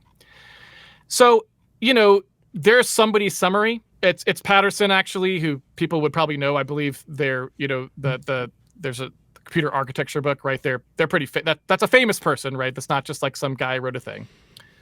And then contemporaneously at the time, I found this, which I thought was pretty good. It was basically a response to that paper that somebody else had written. And they complained and basically made the same kind of points that I would even make today. They basically complained like, look, I don't know what you're really talking about. When you say how complex the instruction set or reduce, that's like, what do you mean, right? It's a continuum. Like, we can have complex instructions. We can have not, we can have like a lot of instructions that do complicated things. We can not. How many of those should we have? Whatever. When you say like RISC, what do you actually mean? Is this RISC? Is this CISC? It's a continuum, right? There's no formal definition of those things. I don't know if you gave me an architecture, is that RISC? Is that CISC? Because you only had those 4 vague points. I don't know, right? And they go on to talk about like all of sort of the reasons why it's not so clear if this is an interesting way to look at chips, right? Even at that time. And I would say most of the things that they talked about back then are basically like the way it would boil down today. RISC and CISC are not that well defined. If you ask someone to tell you whether a particular chip was RISC or CISC, or the ISA was RISC or CISC, I'm really not sure how to make that determination. Sometimes there's very clear thing, like in that one of those points where it's like loads and stores cannot be part of other instructions. Okay, if that were the only criteria, then we could say that x64 is CISC and that ARM is RISC, because generally speaking, they do tend to follow those rules most of the time. Not exclusively, but most of the time. right? So that would be a difference. But all those other things that they were talking about, not necessarily so, right? And like the delayed branch stuff, totally not applicable today. And so I think this stuff ended up getting stuck kind of in our brains. People started talking about RISC and CISC as if this was sort of an important thing. But what actually happened when we get to the present day is, look, everybody now uses microarchitectures like the one I showed you. Instructions are turned into micro-ops, and the micro-ops are the things that actually do. Intel, does it have more instructions than everybody else, probably in x64? Yeah, I mean, it does, but it's like a very old architecture, and they've maintained a lot of backwards compatibility. And so they have a lot of those old instructions. Maybe a lot of them don't even get used anymore at all, but they're still in there, right? But if you look at something like RISC-V or ARM, what you will see now is they look a lot more complicated. A modern RISC-V chip looks a lot like an x64 chip, even in terms of its instruction set design. So let me show you that. Let's take a look, for example, if I can get down here to like the vector instruction sets, which are the things that do like the heavy lifting when you're doing computation. If we go in here, we've got the V extension, which is the thing that a RISC-V chip has to use if it wants to be competitive for numerical computation, right? It's the thing that's going to actually allow it to do, scientific, math stuff, anything like that. Well, here's a section called mapping of vector elements to vector register state. And it's going to describe here this thing called LMUL, which is state you can set in the processor as an instruction that says how you would like to combine various registers in the processor to larger or smaller registers, so that when you do operations, it will automatically happen on more registers than just the one you specified. Now, there's no way that you can tell me that that is RISC by any of our intuitive understanding of the word, like the way we've all been using it, where we're thinking like, oh, it should be like very simple. Like this is not going to be a complicated thing, right? Yeah. Well, just the definition of reduce, this is the opposite of that. This is expanding the instructions by design. And making them complicated, right? Like, oh, now all of my other instructions have to understand that this LMUL might be set so now this thing that used to only operate on one register is now operating on two of the registers and so on and so forth, right? Now I'm making it sound more complicated than it is because all of these things inside processors obviously are not the way that you think of them at this level. So, inside a processor, there's really no such thing as a register anyway. They're register names, and they have a thing called a register file that gets used as you use the names and all this other stuff. But my point is just, this ain't simple. If what you were doing is trying to write down the most straightforward, most basic version of something that did vector computation, it wouldn't look like this. It would never have this in there. So what is my point? My point is all of these instruction sets are really doing the same thing at this point. They're trying to figure out what set of instructions compactly encodes what programmers are trying to do in a way that the chip can then execute quickly by quickly decoding and quickly turning into micro-ops that could then be quickly executed. That's what they're trying to do. And really, no one is thinking about CISC versus RISC, I don't think, anymore when they're designing this stuff. That's simply not a concern. Like, how complex it is isn't really the issue. It's more about how can I efficiently encode in these instruction encodings the things programmers want to do in ways that will execute quickly through this pipeline. That's all we're trying to do. When they started the CISC versus RISC sort of debate and doing that naming, they didn't have a model where microcode stuff was going to be free like that, where turning things into micro-ops was just part of what was happening. They were sort of thinking like, oh, with these RISC designs, we don't have to do any of that really, or we have to do very little of that. But really nowadays, everyone does a ton of that. No one is really doing on these bigger chips, like the desktop, laptop chips. No one is doing those kind of really simplified versions where you wouldn't even have to microcode anything at all, right? And so I just kind of wanted to get that out there as sort of a second piece of this puzzle. RISC versus CISC, kind of like almost like a red herring. And I don't even think it really captures what hardware designers are doing anymore. I don't think they're really thinking about that. Does that make sense? That absolutely makes sense. Like, this was a discussion in the 80s that led to two different paths being explored, but we've kind of landed in a similar spot down all of these paths. And calling one path red and one path blue doesn't really matter anymore because we've landed on purple anyways. Who cares? That is a perfect summary, an absolutely perfect summary. And so with all of that background now, are there some differences between these ICEs? in specifics that can matter, right? And I think there are. Things like loads and stores being separate, I don't think turned out to matter. I think you could easily design an ISA either way where loads and stores could be put together. I think that part of it isn't really all that relevant. So we're looking at those RISC lists. Several of those things I don't think mattered very much. There is one thing that did matter, and that is the regularity of encoding the instruction. And this is the thing that you alluded to, like when I was talking, I guess in the stream with Prime. So one of the things that if we now kind of jump back a little bit and we look at these block diagrams, right? Let's bring up one of those Firestorm cores again. One of the things that you'll notice up here is that the Firestorm core, again, this is the heavyweight core in a M series chip. What you can see is it has a lot of decoders here. So remember, we're getting instructions in, we're turning them into micro-ops. These decoders here, 8 of them, mean that on every clock cycle, right? Remember, this is a pipeline thing. We're going to do it on every clock cycle. We can be expecting 8 new micro-ops to be feeding down the pipeline because they're percolating through here, instruction percolating through. It can get turned into 8 micro-ops. Now, why does this matter? Well, this is the instruction stream, right, that we're running. The fastest we could possibly run your instruction stream is obviously going to be limited by how fast we can decode it. If we can't decode the thing fast enough, then it doesn't matter if we have a whole bunch of computation resources that could execute it. They don't know what to do. They're just sitting around waiting. So we have to make sure that this first part, this top part of the chip here, is fast enough that it is always going to feed the execution part. And this part becomes very easy on something like ARM because the instructions are a fixed size. So they can just throw down these simple decoders. They will decode the instruction. They know exactly where to start because each one of them just starts a fixed width away from the other one. And they all just go in parallel. And on every cycle, they can just do 8. They see a block of data coming in that represents the instruction stream. They decode it all in parallel, 8 at a time. Every cycle, 8, 8, 8, 8, 8. As a result, this part never has to worry about getting more work to do. It's always going to have a ton. Now, if we look back at the same diagram, again done by Cardiac here on the Zen 4, what do we see here? Complex decoder, complex decoder, complex decoder, right? See what I'm saying?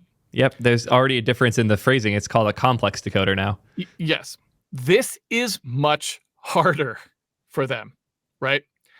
When they have to decode something, they have to do a lot more work because they don't know exactly where the next instruction is. The reason for that is that Intel's encoding is a variable length instruction. Basically, it works sort of the same way. I mean, I guess, I don't know if people are, again, familiar with compression. This idea that, you read a byte in and it tells you whether like the next byte is going to be this or that, right? I'm looking at it. I'm like, oh, okay. If this byte's equal to this, then I know the next byte's this thing. That's what these have to do. Now, it's not really that big of a deal for them to do this. The problem is just knowing where to start the next one. Because if I want to do these in parallel, if I want to do 8 at a time, like the Mac is doing, right? Well, I don't actually know where to start the next one. If this guy knows he starts right where the program currently is, where the decode pointer currently is, this guy has to start somewhere after that, but he doesn't know where. So what they have to do is like these kind of complex, like guess based on bits feeding kinds of nuts to try and hope they get it right. And what they usually end up with are things that best case for most instructions will decode quickly, but also it decodes more slowly if it hits, other cases. And you'll also notice here, there's only 4 of them, right? So what that means, you can see actually multiplication here. And again, take these diagrams with a grain of salt. They're community made. They may be wrong. A Zen 4 engineer might be laughing at us right now because they know the truth and we don't, right? So, I'm just telling you like an example that hopefully is correct, but I make no warrants of that. Let me see if I can flip between them. Yeah. What you can see here is the micro-ops that are going out of here. There's one micro-op coming from each of these decoders, basically, right? Per cycle, I believe is what it's trying to say there. So what that means is there's not going to be any bias as to whether or not we can get micro-ops flowing through this pipeline. No matter what instructions you're doing, we'll be able, like, even if you have very simple instructions that could only produce 1 micro-op each, we will still be able to do 8 of them because each one of these decoders is decoding a different instruction. By contrast, if we look at here, each one of these could be outputting 2 microops per cycle. That's a total of 8 microops, which sounds pretty good.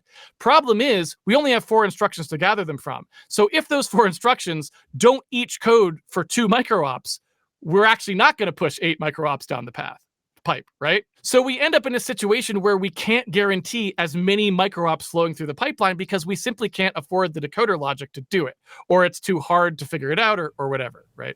Does this make sense? Yes. Can I see if this has clicked in my head to the point where other things I know are applicable? And I'm giving you more than ever at any point so far, full permission to be like, no, you're entirely off base. It's a problem for later. Okay. Is this why there is so much work for, I don't know what the terminology is, but the predictive modeling that exists in a lot of x86 chips, where based on the instructions, it tries to guess what next instructions are most likely, and it will fire different instructions that you might not have even encoded in case that is the next step, so that it has that ready if it is. No, that is what we call speculative execution, and that is happening in all of these cores. Okay. Do you want to talk about that? Because we can definitely talk about that, but you could put it on the stack for later if you want. Yeah, let's put that on the stack for later. I was just curious if like the reason for that being exciting and interesting on this side is because getting enough instructions through and enough microtasks through is challenging on this architecture. So having more is beneficial, but it sounds like that's not the case. It's just a thing they do. That is a separate thing, and we could talk about that because it's actually for both of these. So the ARM cores have the exact same problem with speculative execution, and yeah, we could definitely talk about that. Let me just put button up this part because we're basically done with that. So again, because I'm not a hardware designer and I just don't have the information, I can't really tell you the kinds of stuff that goes on in here.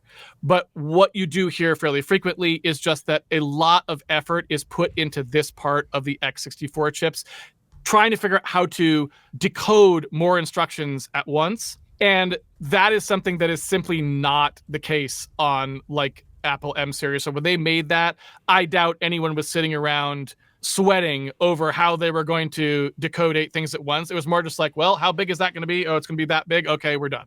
Right? Like this was probably not anyone's thesis project going on over here, right? To give a real dumb analogy quick, if we think of this, like, I always like to compare CPU architectures to kitchens because it's a very like real world understandable thing. Like cores are the number of chefs and whatnot. Here we can almost think of it as like this is an ingredient coming in that needs to be cut. We'll say it's bread. With this, the simple decoder, all the bread is always, every slice of bread is always the exact same length. You could even pre-slice it effectively, and it's coming through, and one slice is going down each of those. With the Intel version, with the x86, we now, a bread could theoretically be 2 slices wide or less, and now you have to know for each thing, like how long is it, make sure you cut it at the right spot. It's basically like, you know, you could be handed any loaf. Like you're handed some kind of French baguette, and then you're handed like an American sandwich bread, like Wonder Bread loaf, and you just have no idea what's coming in, right? So you're just sliced, you know, it's just a complete nightmare. Whereas the other one's like completely regular. It's always this exact loaf, and you made a little machine that just has the 8 blades spaced out, right? And you just go whomp, right? Yep. And so that part, I think, really does matter to some degree. Like that is a thing that you could actually point to and go, this is creating a problem. And I'm pretty sure x64 engineers could do more, have done more earlier if that hadn't have been a problem. Now, again, I wish they were here to tell us if that was true or not, but that's something I would point out where it's not a lie that ARM kind of has a leg up there a little bit. But now, to compare to like, to compare to my video, though, where I said, like, this matters throughout the whole diagram effectively, you've isolated where this matters. If you, like, zoom out in the diagram a bit really quick, it's literally only the orange section where this, like, matters right now, where it's easy to misassume, which I did, that much more of this diagram is relevant in this conversation. Exactly. It's like, this is the part where ARM matters for the most part. And might have an advantage long term, right? Where it's like at the limit, you may really not want variable instruction encoding. Or another thing that's very possible is you do want variable length instruction encoding, but you want to do it in a smarter way, like some way that was more designed for batch decode. Because remember, they were not thinking about this when the x86 and then x64 instruction sets were designed. They really weren't thinking about, oh, we're going to want to be decoding 8 instructions at every cycle, right? That's not what they were thinking. So there's that. Now, are there some other things? There are, actually. One of the things that Intel has that ARM doesn't have, that also, could be said that ARM might have an advantage here. Intel has a more strict memory ordering. So the rules, when a CPU core is like writing stuff, the rules for how that becomes visible, or when it's reading things and some other CPU core may have changed those things or whatever, right? Those rules are stricter on Intel than they are on ARM. ARM has a more relaxed, called memory ordering, or memory ordering model, or just memory model. So technically, it is a little bit more difficult potentially or difficult might be the wrong word. It may cost more in terms of performance to ensure that memory model. And so it's unclear whether that could also be a factor going forward. Like, I'm not prepared to say certainly, and I haven't seen anyone really do a definitive breakdown of this, but I want to say that people did test on the M series and figured out that there might be like a 9% performance gain from not having to use that model, which brings me to something you mentioned in the video. So in the video, you said something about, and we actually mentioned it, thing I said it would come back later. You were saying the M series puts stuff in the chip for Rosetta, right? Yes. That's one of them. M series chips apparently can switch their memory model. So normal ARM chips only have the ARM memory model, which is that relaxed memory model. The M series chip has both memory models. It can use an ARM memory model, or it can switch to the Intel memory model. Why did they do this? Because this is one of the very expensive parts of emulating x86 on ARM. So this was a part of the video that you were talking about, where you're talking about difficulties of x86 emulating on ARM. And like, I think that was kind of off in the weeds, because you at that point been talking about like divides or something, and it doesn't have a divide, so I have to emulate it. That's not the problem. The problem are these very hard to really emulate things of like, what order will multiprocessor things see stuff in? It's like, well, how am I going to emulate this more strict memory model on a processor that doesn't do it? I'd have to put in like some extra mutexing or something, right? Or extra fences or things like that become really heavyweight. Whereas if the CPU itself is just guaranteeing that, well, then it's no problem, right? And so if you look at the actual things that they added to the M series to support Rosetta, it has nothing to do with things like divide, because they already have divides and all that kind of stuff. It's a very powerful chip. But some of the things they needed to do was stuff like emulate the memory model, right? They can get a lot better performance if the CPU could do that natively. I want to say like Snapdragon can't, and it is a costly part of the emulation. Don't quote me on that though, because I don't really know much about those new Snapdragon x86 machines. Another one is sort of this idea of flags registers, which I don't want to open up a whole can of worms there. We could go through it. I don't know how long you want the stream to be, 17 hours later. But there's sort of this idea when you do operations, there are these things in the operations that get tracked. So, for example, if I was to add two numbers together and the result doesn't fit. So I add two 32-bit numbers together and the result doesn't fit. So there'd be a 33rd bit that should get set. That goes into something called a carry flag, which is this sort of state that the processor tracks, right? And you can then do operations that are dependent on that. You can branch, for example, on whether or not, a carry flag is set or something like that. I'm just giving hypotheticals here. Those are things that you could assign to processor. Well, the Intel set of flags and when they're tracked and what they mean are different from what the ARM ones are. And I believe, in fact, let me look. I pulled a resource because I remembered you talked about this in the video, and it's not something that I have really studied. But this guy, Douglas Johnson, I think is his name. Dougal Johnson. Dougal Johnson posted this really nice reverse engineering here where he was looking at what stuff they actually had. And it turned out that they added some stuff to make those flags work like they do in Intel, again, so that you wouldn't have to do so many heavyweight operations during emulation to like track these flag operations. The CPU would just remember the flags the same way Intel does. Right. Here's that memory model thing. Yeah. And what's Apple's secret extension I saw at the end there? Apple's secret extension, I think, is just more flags handling. Makes sense. So they're just Again, because otherwise you'd have to do some arithmetic to compute these flags yourself in order to like do the proper dependent operations. And so again, if the hardware just does it, it's way easier to do it that way. My assumption, and I could be very wrong about this, would be that Apple probably at some point will just pull these out. Like once nobody cares about running old x64 stuff, then they probably wouldn't like they'll probably just rip this out of the microarchitecture, so right? It's my understanding that this is still in the architecture for things like the iPad CPUs that are M series CPUs. So their manufacturing isn't being more considerate yet, but I absolutely do see a future where that's the case, or they move to like higher level software emulation of these features because the chips are so fast. And if you're running an old Intel program, like you're used to it running a certain speed. But like I managed to go, I think, about a year without. Rosetta also requires a program to be installed. So I went a long time without that. Actually, can you go back to this? Because there was one other thing in there I wanted to call out. Sorry for making you go back. But, no problem. Where was it? It was right after the like Apple secret thing. There was a little like part near the end there that I wanted to call out because it touched on something else. Yeah, it's visible there. So before we get to that though, I lost my tangent. It's fine. There was another piece here that I thought was really interesting that touches on what we were discussing before, which is the throughput bound nature of the chips. It's said in here, actually it might have been slightly further down. There was a line here. Here it is, yes. To avoid being throughput bound?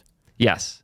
Which I thought was really interesting, touching on like what we were talking before with like the instructions and how they're being parsed and pushed through. Historically, we've had to worry about the actual throughput that can get to the actual chips doing the compute on our processors. And Apple's architecture is one of the first powerful CPU architectures where that just kind of can't happen. I mean, one of the things that they did, and I mean, it's pretty good that they did it too, because it kind of makes everyone have to, they kind of rise the tide, right? And all the boats have to come up with it. But, they basically said, look, we're just going to go all out. Like, we're going to make a big chip, and we're going to put a lot of stuff on it, and we're going to have 8 decoders, and that's just how it's going to go. And we're going to have tons of ALUs, and we're going to have, our execution units and all that stuff. And we're going to make really deep pipelines for everything, and really big register file. Like, everything's going to be big so that it's like massive in terms of like how much work it tries to get done every cycle. No part of the chip will become a limiter. And it worked, right? For single threaded code, which is where you care about this sort of stuff. It does those Firestorm cores. They do an absolutely great job because everything is very big, right? Yeah, my iPad outperforms even the best desktop chips in single threaded, which is just unbelievable that Apple's pushed that hard.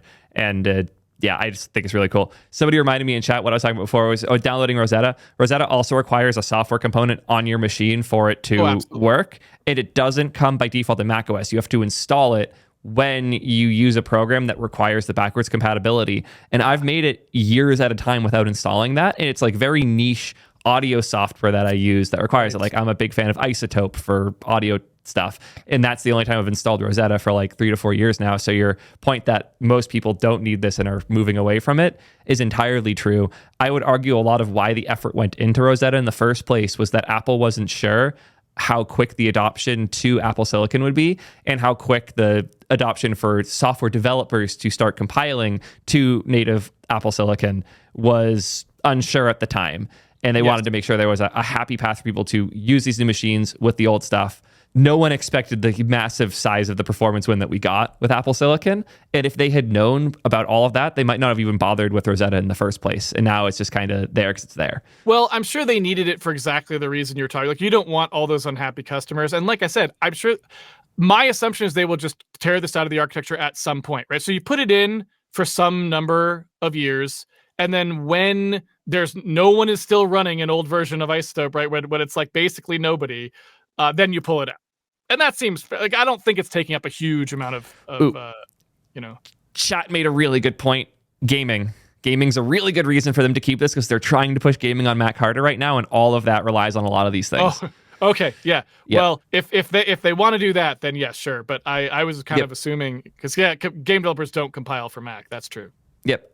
Now that I've remembered that point, I'm going to walk back everything I just said. Rosetta 2 is here to stay because Apple. Okay. It fits Apple's half investment into gaming perfectly, where they won't do things specifically for it, but they won't remove things that make it possible. Okay. So you think they're gonna ride that fence all the way down? Okay. Apple is very good at riding fences when they're not willing to commit to a customer base. Okay. Well, anyway, though, back to the CPU architecture stuff. So that's what's in there. It's basically, again, microarchitecture wise, it's just saying, look, we have all these different things, the way these execution units work. It isn't always that expensive for us to just add in some parameters to them. Like, look, the flag gets set this way on Intel. It gets set that way on ARM. Can we handle both of those? Yeah, that doesn't cost us very much, so we just did. And now it becomes a lot easier for us to do this emulation, and people have a better experience with our thing than they would have if it was kind of jankier and slower and, all that sort of stuff. The memory ordering one, again, being a huge one. I don't know how expensive that was for them to do. But pulling it back to the ISIS thing, I wanted to mention that one only because memory ordering is different from the ISIS and can make a difference in performance potentially, because it could be the case that the cores cannot achieve as good a performance for a particular die size or a particular clock rate or whatever else you want to look at if you have to do the stricter Intel memory ordering versus the weaker ARM ordering. And like I said, there are some examples of people who have done benchmarking on M-series chips turning that memory model on and off, because it's one of the only chips we have that can do two different memory models like that. That's a performant chip. That's like a high-end chip we can test on. And they did say there was something like, I think it was 9% performance difference between the two. That would be an important thing. However, of course, we don't know if that's actually representative, because it could just be that it's 9% slower because it's Apple's less preferred path. So it's kind of more jankily implemented in there. And they could have, if they had done Intel's memory model, they could have done it just as fast. I don't know. I really don't know. But you would think that, it would be something where if it is 9% slower, there's more stuff going on there. Maybe that's indicative that ARM's memory model long-term is a better choice and will lead to slightly faster or slightly more efficient power-wise or whatever metric you want to optimize for, because they don't have to do that. I couldn't say. Hardware designers probably have an opinion on that, and they probably won't say either. Yeah, I could tangent way too long into memory, and I will say many much dumber things than I said in my last video if I do. Okay. I've been to hell and back with weird memory isolation things on Windows, and just like the different like hypervisor layers that exist now for doing like emulation, and how they're using those to try and make applications not have access to each other's memory and shit. It's terrifying. So for the sake of my audience and my own like how people view me generally talking about things I know what I'm saying, I'm going to shut the hell up and let's get back to architecture. Okay. Totally fair. So I feel like we've covered a lot of the things that were in that video now, just based on like what I had taken notes on. And I guess before we just go into any general questions, there was really only one other thing that I guess I would wrap up with, which is the point of your video in the first place. You were actually looking at an article that was like x86-64 team up with Intel and AMD. They're going to create this consortium and work more closely together, right? And, one of the things that you point out in that article was talking about like AMD's like supervisor entry extensions was mentioned in there, and like Intel's Fred, the thing and that kind of stuff. It's like, what the heck is this? Why are they doing this? What's going on? And I just wanted to touch on that a little bit, because it's also a little bit interesting to talk about that, although it's, it's actually pretty boring stuff after, I think the microarchitecture is more interesting, but I just pointed out. So where a lot of this stuff comes from is not really like, like we kind of talked about the RISC versus CISC, or does this thing have a divide, and like all that stuff. Really, what they're talking about with these kind of consortiums and moving x86 forward, it really isn't all that stuff. What it is are certain easily identifiable pieces of the ISA that's just like, look, we could do this better. Just generally, it has nothing to do with any, RISC versus CISC or anything like that, or reduction even. It's just the way this was done at some point in x86's history was not great, and we can revise it now. The thing with like the AMD supervisor extensions or Intel Fred, they're both trying to fix the same thing, which is how like interrupts are handled during like a syscall or things like this, how the interrupt descriptor tables laid out. Nothing to do with like ISA stuff, really. It's just, hey, we need some rules about how these calls work, what the calls should be exactly. We need to make sure that the rules for how the chip does the interrupts fine.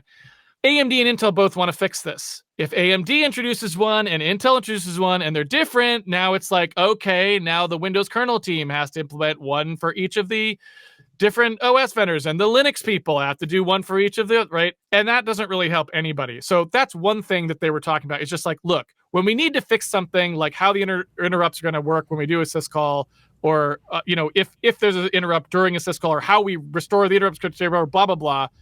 Let's just make a good one that's not crappy like the old one that doesn't have the problems going. We'll just make one and we'll agree on it and we'll go for it. That's one thing they're trying to do. The other thing is some aspects of Intel architecture are actually just kind of bad for designing the chips. They're just things that don't need to be there that can be removed. It has nothing to do with the instructions so much as how they were defined to operate. So, for example, Intel, for some reason, and I'm sure they had a good reason, if I had not been 3 years old or something when the x86 comes out, maybe I would have been able to tell you. But back then, when they defined like a shift, like I'm going to shift bits in a value left or right, they defined shifts to, if you shift a bit out the top, it like goes into the carry and things like that. Like the flags get modified by bits that get shifted out and other stuff like this.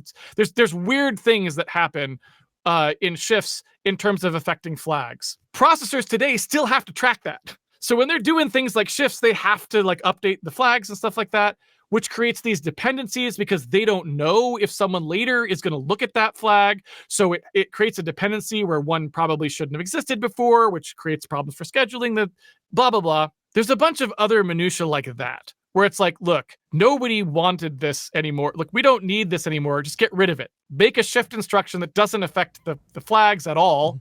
And then every time a compiler goes to output a shift, it's going to use that new one, because it almost never actually wanted to affect the flags because it was never going to do anything with that information in the future. Yeah, it's an unintended side effect, effectively. It's basically something that creates a potential future dependency, so the CPU has to handle it, but no one ever uses that future dependency. So it's just creating work for the CPU and potentially preventing optimizations in there that really, nobody's taking advantage of. So just get rid of it. So there's a bunch of stuff like that, right? Where they're just like, let's streamline these things and everyone knows these are wrong. Let's just fix them and move forward. So a lot of stuff is like that kind of stuff. I believe the consortium is just trying to do that in a more organized way, assuming Intel survives long enough. And none of this is part of like the x86 standard or instruction set. This is just details of how Intel has implemented it that cause things to be less than optimal and for weird complexity across different like architectures and like software that runs on them. Well, it is part of the standard though, and that's sort of what they need to fix, because it says in there, it's like, hey, this is the shift instruction and it's going to modify the flag this way. So that's all, like, you've got to do it, right? And so do AMD processors do that as well then? Sorry? So AMD processors also do that? Exactly. They have to, because otherwise the software wouldn't work properly in the rare cases where someone actually uses that flag, right? Okay. And so they're just going to introduce, they'll just say, here's a new instruction that doesn't affect the flag. So now all the compilers will output that and we'll be good, right? And, they can also do things like trying to more regularize the instruction encodings. So to make those decoders a little simpler. All of that stuff is stuff they can do with that consortium. And it's all stuff that does need to be done to x86-64. Again, not because of CISC versus RISC or any of these other things, or even the number of instructions there are, more just because it's a legacy architecture. It's had to maintain backwards compatibility for a tremendously long time. And some of the things that are in there can be redone to be better now. Just we know more about what people are trying to do in microarchitectures. We know more about how, like you said, I think you said there's a red and a blue path and we ended up at purple. We know what purple is now. So we can make some better choices with how this ICE is laid out that will make it more competitive long-term. And I believe that's like what they're trying to do, hopefully, right? So makes a ton of sense. Also, like having Microsoft on that group is essential for making sure these things actually end up benefiting how most people are consuming the stuff, which is on Windows computers. Also having people like John Carmack in there is essential because he understands how games work and are optimized in graphics programming better than almost anybody ever. And having people like that to make sure these decisions don't have weird side effects, like in terms of the software that we're writing, but also are actually helping make the standard better. Makes a ton of sense. Yes. And so there's reasons to be optimistic about that. And who knows what will come of it. But even, even before they announced that, they have some things like that thing about the shift I was talking about was something that was proposed by Intel, I don't know, 2 or 3 years ago or something like that. So it was already in the work. Like Intel was already doing some of this internally. They were thinking about this and proposing these sorts of things. And so, hopefully this consortium can be a way to sort of get those things through as quickly as possible, whether they come from AMD or Intel. This was stuff that was being done because people know the ISA needs to get some improvements in certain places. So makes a ton of sense. I also really hope Intel doesn't die, as somebody who invested a lot of money in them earlier this year, because I don't think they can die. Fingers crossed. This is not investor advice. This is my own bad decisions. It would be bad if they died. I am hoping that they pull it through, but obviously they're in a pretty bad state currently. So, but yeah, we don't really want to go down to one x64 provider. But yeah. On the topic of speculation, do you think we can talk a bit about how the speculation stuff works? This is something I clearly don't understand at all that I think is really cool. And if you only if you have the time, of course. I don't want to keep you for too long if you need to run for anything. No, I mean, like I said, I love talking about this stuff. My only regret is always that I just don't know more. But like I said, like I feel like I wish I could know like more of the specifics because, and as I've said many times, you've heard me say, I just don't know. Right. And that's the truth. I really don't. I don't think it's fair to call it a regret if your hands are tied. Like you can't do anything about it. Like if you could know more, you would. This information isn't there for you to have. I could go work at one of the companies, right? But then I wouldn't be able to talk to anybody about it. Yep. So you've done nothing wrong here. You can't regret something you don't have a better option for. So I'll go back to an official slide, right? So this is the AMD official slide of their Zen 4 chip, Zen 4 core. What is speculative execution? Well, if you recall back to the chat questioner who asked, like, what is a cycle? And I was saying, like, well, who couldn't tell you electrically why, but things in the CPU have to happen in these small steps that are coordinated. So the time that it will take you from start to finish to execute a particular thing you want to do, like just something even as simple as adding 2 numbers together, as we've talked about before, the very most simple thing you might want to do will still take on the order of like 14 of those clock cycles to complete, from the time that it is fetched and decoded and put into a queue and scheduled and ends up at an actual logic unit and then gets retired and blah, blah, blah, blah, blah, right? Like all of these stages that have to happen. And so when you think about that, you end up in the exact same situation as the analogy I gave with the data center. You can't wait for something to complete. You can't wait, get 1 byte to come all the way back and then ask for the next byte, right? You are just dead at that point. You have to be doing things in this sort of, in like a stream, right? It's constantly sending me the bytes and I'm constantly sending back new requests and those things are crossing in the night, right? So the way that CPUs try to get more performance out of these same instruction streams is because they fundamentally have this limit of it's going to take 14 cycles or something to get a single thing done. So they know they can't wait 14 cycles to do the next one. That would be the world's slowest chip. To put it in perspective, I mean, I don't know, but you could argue that would be something like 50 or 60 times slower than a current. Like, I don't know. It'd be a crazy amount of speed slower if it had to do that kind of waiting. It's just you would never want to use that. So they need to go faster than that. And so what they do is, again, coming back to this diagram, they end up breaking this up into pieces where we decode, we create micro-ops. Those micro-ops go into a pipeline. The pipeline has these things called schedulers, which are basically like queues that hold things until they're ready to be executed, and then they are executed, right? Now, as I'm saying this, you have to remember, like, okay, well, if you think about that, I gave you an instruction that was like, I want you to add these 2 numbers together. And that means that has to flow through this pipeline the entire time without us ever even knowing what the 2 numbers are, right? Because I have to decode the thing without knowing what the 2 numbers are because they potentially haven't been produced yet, right? Remember, I'm trying to do all these things without waiting for the other things to occur, without waiting for the instructions that came before me to occur. So I need to be able to do that. I don't know what the two numbers are. I just know it's an add. That got produced. Somebody get into something like this integer rename here, right? That's literally what like these two rename boxes are doing, are like trying to remember who said they were going to do what to what. So the add that said you're going to add this with this, those two things that add A and B, we're going to like track what the A and B were in this box. We don't know what they are yet because no one's even potentially produced those numbers. The add then goes into one of these schedulers, and it's going to sit there for a little while until someone actually finishes producing the A and the B, right? When the A and the B are actually ready, so my add can occur, then the thing can grab those values out of the register file that's actually storing values that other instructions are producing. It can then flow into one of these ALUs that can do an add, do the add, and then feed back into like the register file again, right? Where it can be written back for another thing, which will trigger other things to be ready. Okay, now that's a very quick thing that leaves out a ton of stuff, but it's the only thing you really need to understand for speculative execution.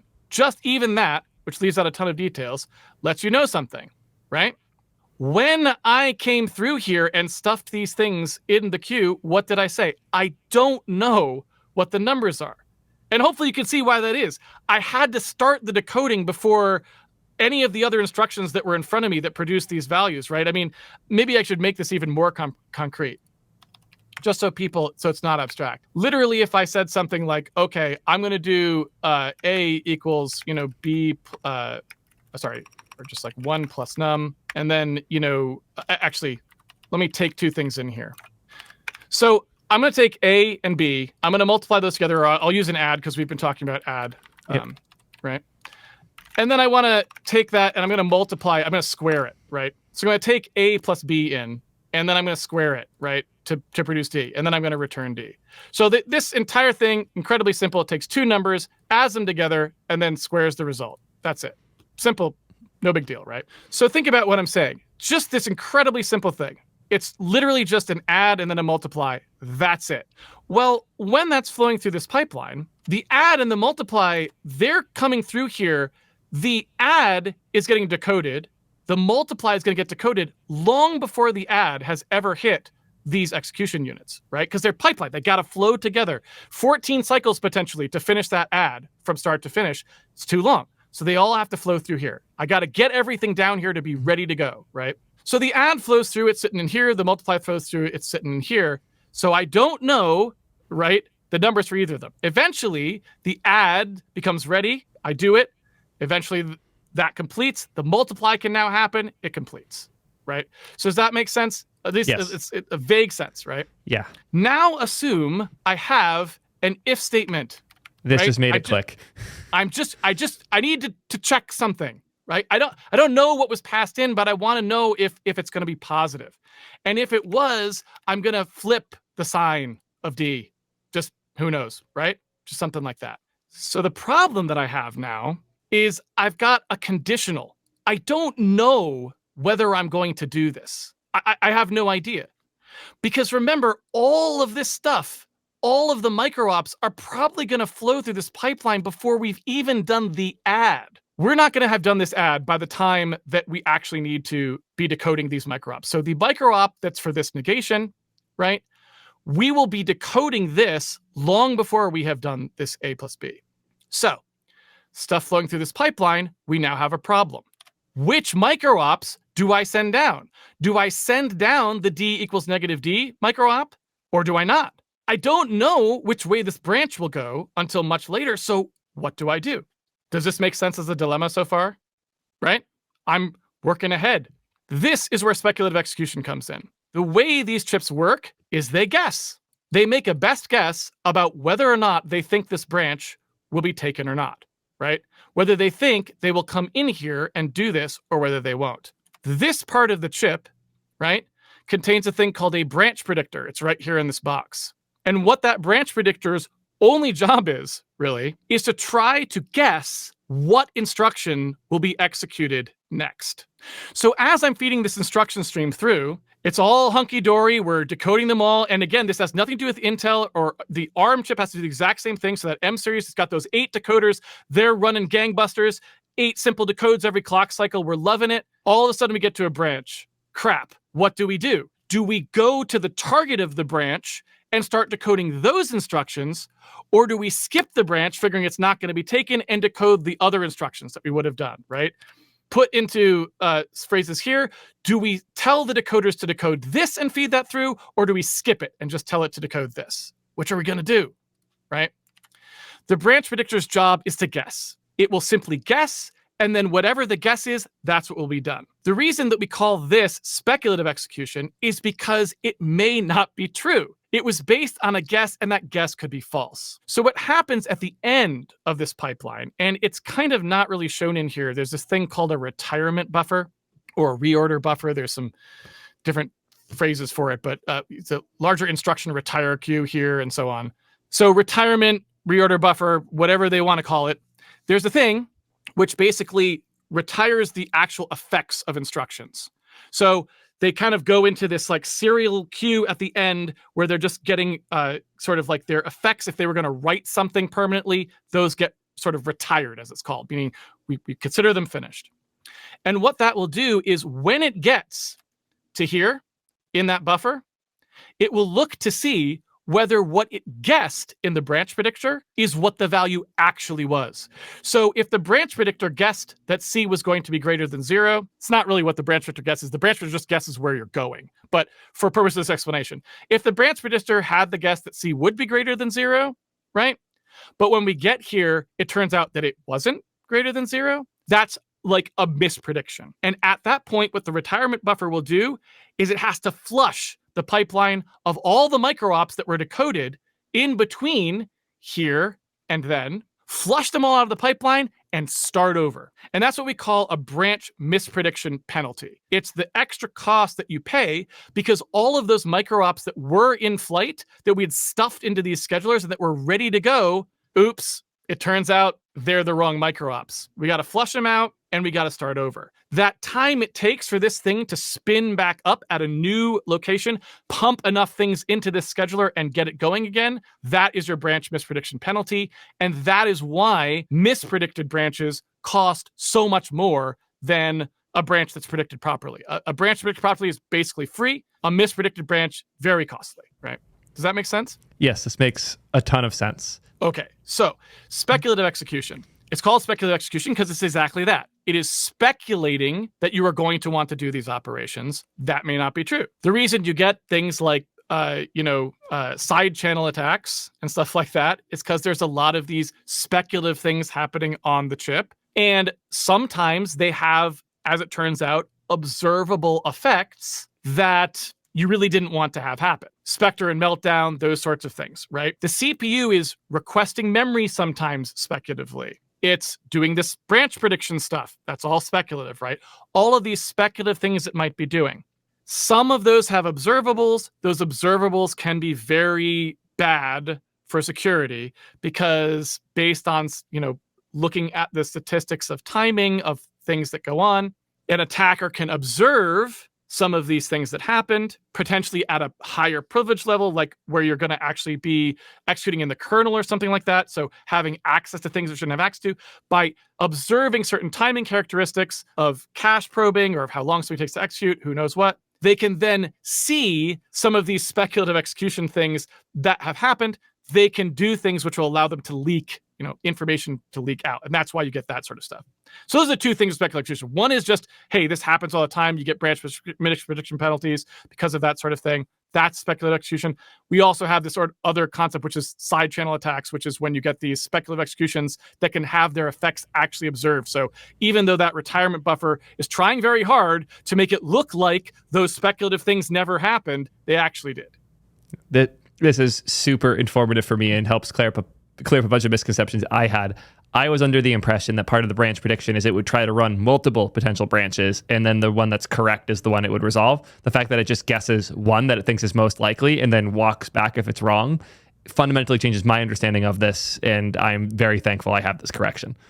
That is what it does. Yes, it only really does one. I don't think there's been a CPU, at least not a mainstream CPU that I've ever heard of, that tries to do both sides, because what they've mostly focused on is just trying to get that branch predictor really, really good. right? And they keep trying to make those improvements to the branch predictor so that it's wrong very infrequently. And I would also add that speculative execution, that retirement buffer, the way I said that maybe made it sound this way, and I don't want to leave that impression.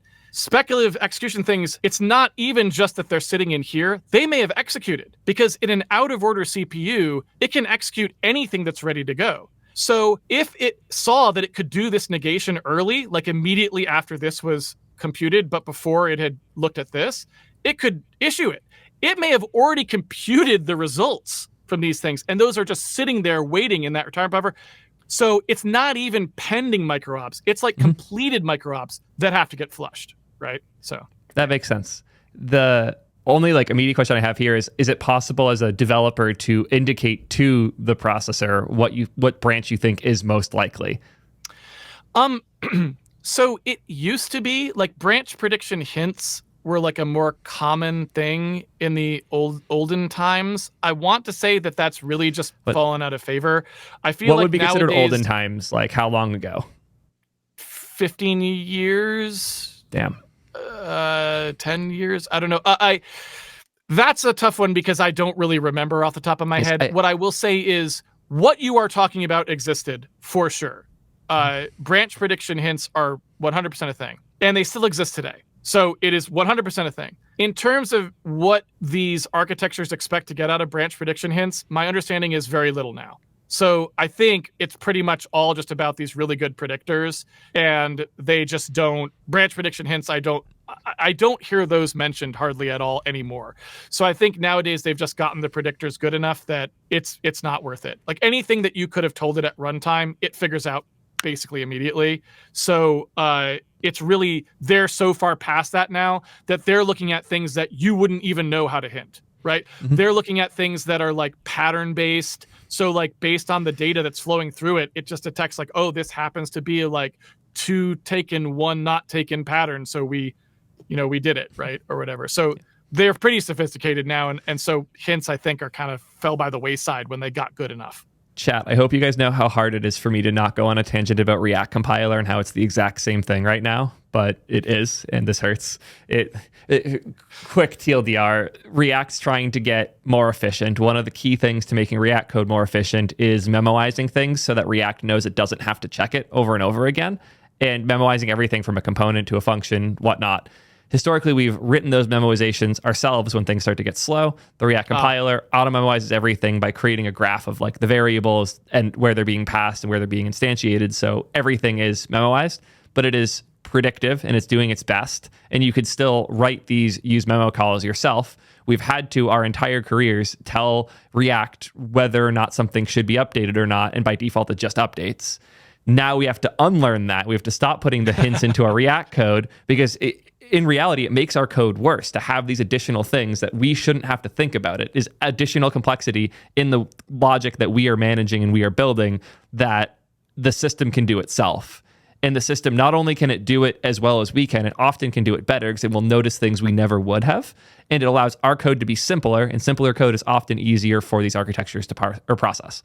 And I would assume, although I obviously don't know anything about that specifically, I would assume that the same aspect is at play here, which is that fundamentally the data is dynamic a lot of the times. So it, at runtime, the CPU, or in this case, the memoizer, has more information than the programmer does, because the programmer doesn't know exactly what data it's going to get, they're going to get fed at the time. The CPU does. It's seeing the actual branch pattern, much like the React memoizer presumably is seeing the actual usage pattern that's flowing through it at the time. So technically, if it gets good enough, it should be able to be better than you are because it has the data and you don't, right? Yep. And that is, I believe, I'm pretty sure that a hardware architect would say that that is where they are today on these high performance CPUs. Their branch predictors tend to be significantly better than what you would get if you just were using a hint.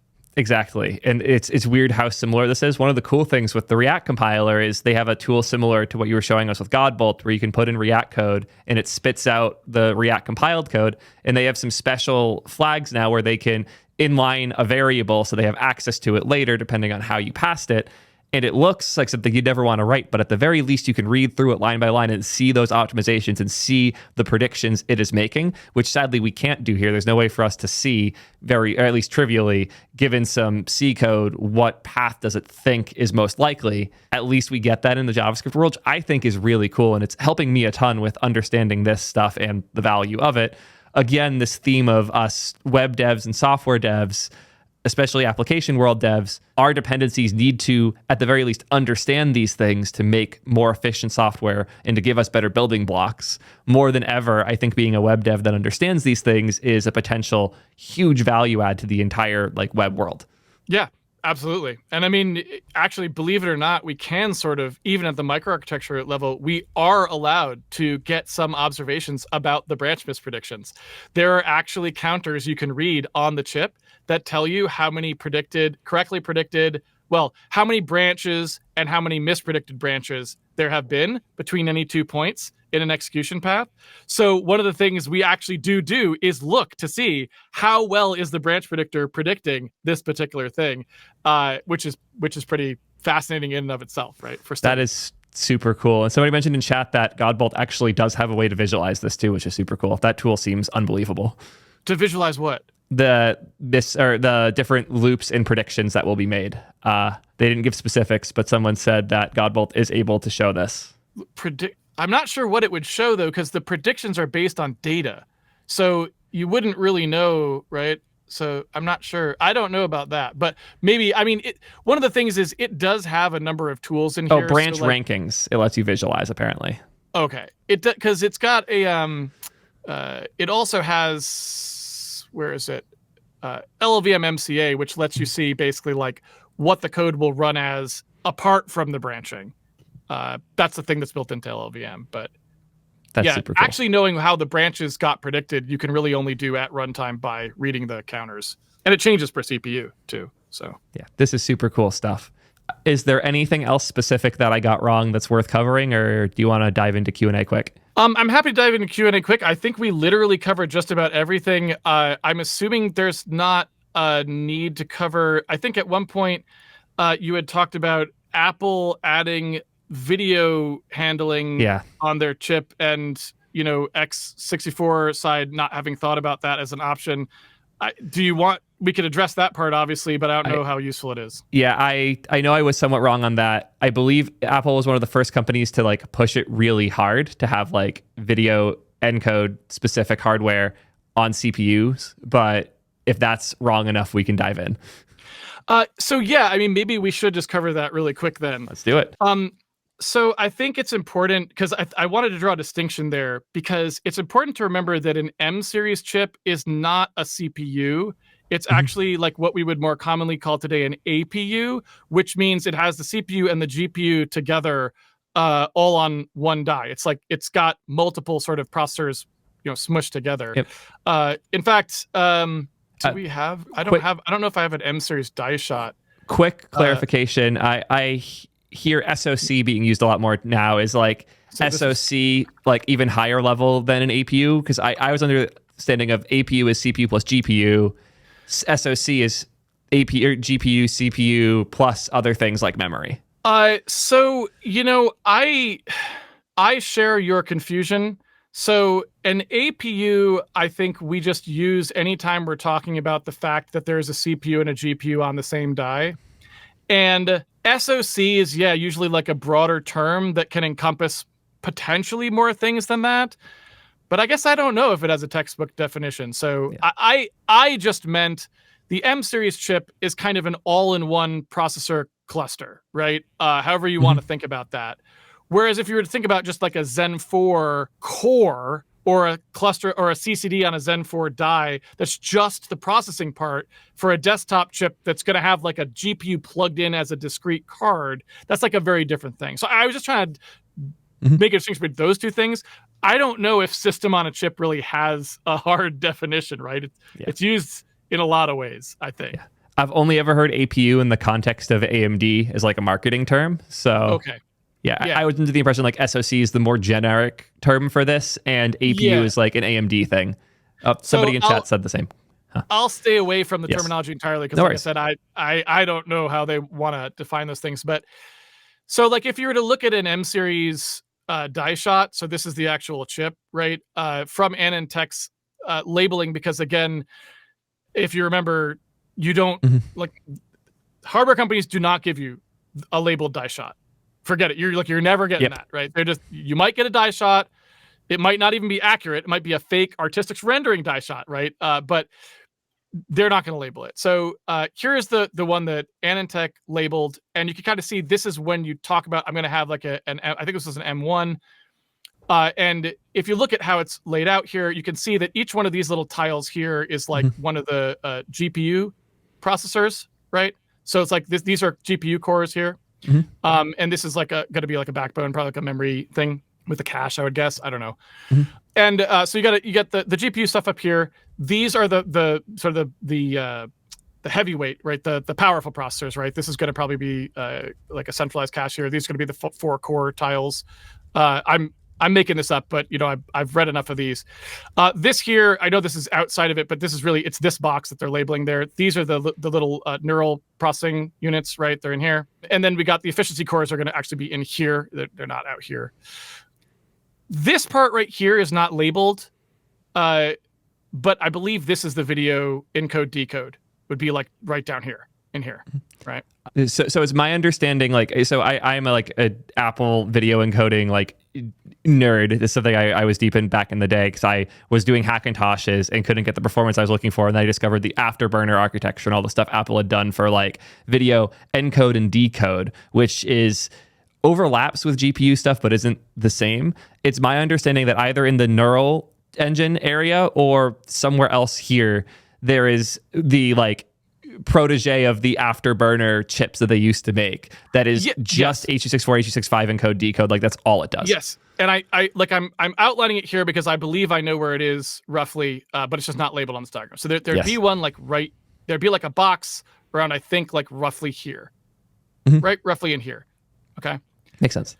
So here we can just pull up a die shot of a Zen 4 APU, right?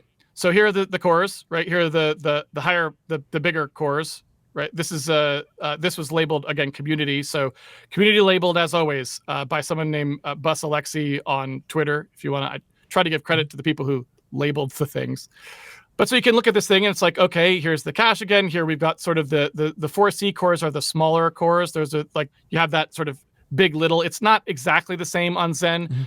Zen is not quite the same on their big little, but they do have this more compact version of the core. So these are the bigger ones. These are the little ones. There's the cache again. Here are the GPU cores in here somewhere. They're not labeled in a particular way, but they are going to be tiled in some way, presumably. Here's the media engine. That's the video part. That will do encode and decode. So it's pretty much exactly the same. If you go SoC to SoC, you see exactly the same things. You got your big cores, your little cores. You got your cache, you got your media engine, which does your video decode. So there's really no difference between Apple and anyone else on there. The only reason that it seems like, oh, well, the M series chips has it, but a Zen chip doesn't, is because we're thinking about a Zen chip that is not made for SoC. So this normally on the PC is on the GPU, right? So if you look there, it would have, if you looked at like the die shot of a GPU, it would have like usually labeled VCN is what they label them on the GPU, but on an AMD GPU, it's got video code, encode and decode on that because that's the more efficient place to put it, since that's where you're going to output the video from there, right? But if you look at the equivalent to an M series, which would be like a Zen 4 APU, where it's made to all be one die, where you've got the GPU smushed and the CPU together, you see that the exact same thing is true on a PC part as on an Apple part. They both have dedicated encode and decode exactly the same. Okay. Let me reframe my take because this is good context for me to have, and I definitely was not clear with like the part I found interesting with this. Rather than like Apple being first here or Apple being the only one here, the thing that stood out to me was that APUs almost felt like a thing that were done after the architecture was defined, and like AMD's top of the line chip, the like thing that they would push every year was their new CPU, and also their new GPU once they acquired ATI. But those were like these two top of the line things they push. And then the APUs were more not like the big hyped flagship thing. They were the best parts of those architectures boiled down to a specific chip with a specific need, usually laptops. What I found interesting with this was that this is the first time I saw a media engine on a flagship chip ever. Yes, except again, the only reason for that is because they decided that their fab strategy was going to be that they weren't going to ship anything discrete, right? So I guess I would phrase this, they had no choice. Where else would it go, right? Normally, if you have a desktop where you're going to separate the CPU and the GPU because you're trying to have the GPU have its own dedicated high-performance memory that's separate from the CPU side, and you want to be able to swap them, and all these other things that PC enthusiasts want to be able to do, or who knows what. For Apple, it's just like, look, they have to have that to be competitive. You can't not have a video encoder and decoder because every PC has one, because either they've got it on the integrated die that they have on something like an APU, or they have it on the GPU. So Apple has to have it to be competitive in video, and so it had to go on the only chip that's really in the system, right? And this isn't just with APUs or that marketing term. If you were to look at Intel, like in the Skylake era, when they had their laptops, just Intel integrated graphics, that was a huge, for all that time, Intel integrated graphics, those were their flagship mobile parts. Those all had video codecs on them too. So that's just the nature of video encoding, that you can make some special purpose stuff to speed it up. And because everyone does it and they want to do it low power, and they, blah, originally it was because they wanted to do higher resolutions and the CPUs couldn't do it fast enough. We can do it fast enough on the CPU if we want to now. But nowadays it's just like, we still don't want to do it on the CPU because it turns out it's just much lower power if we just bake in some of the stuff into one of these dedicated units. So they still do it.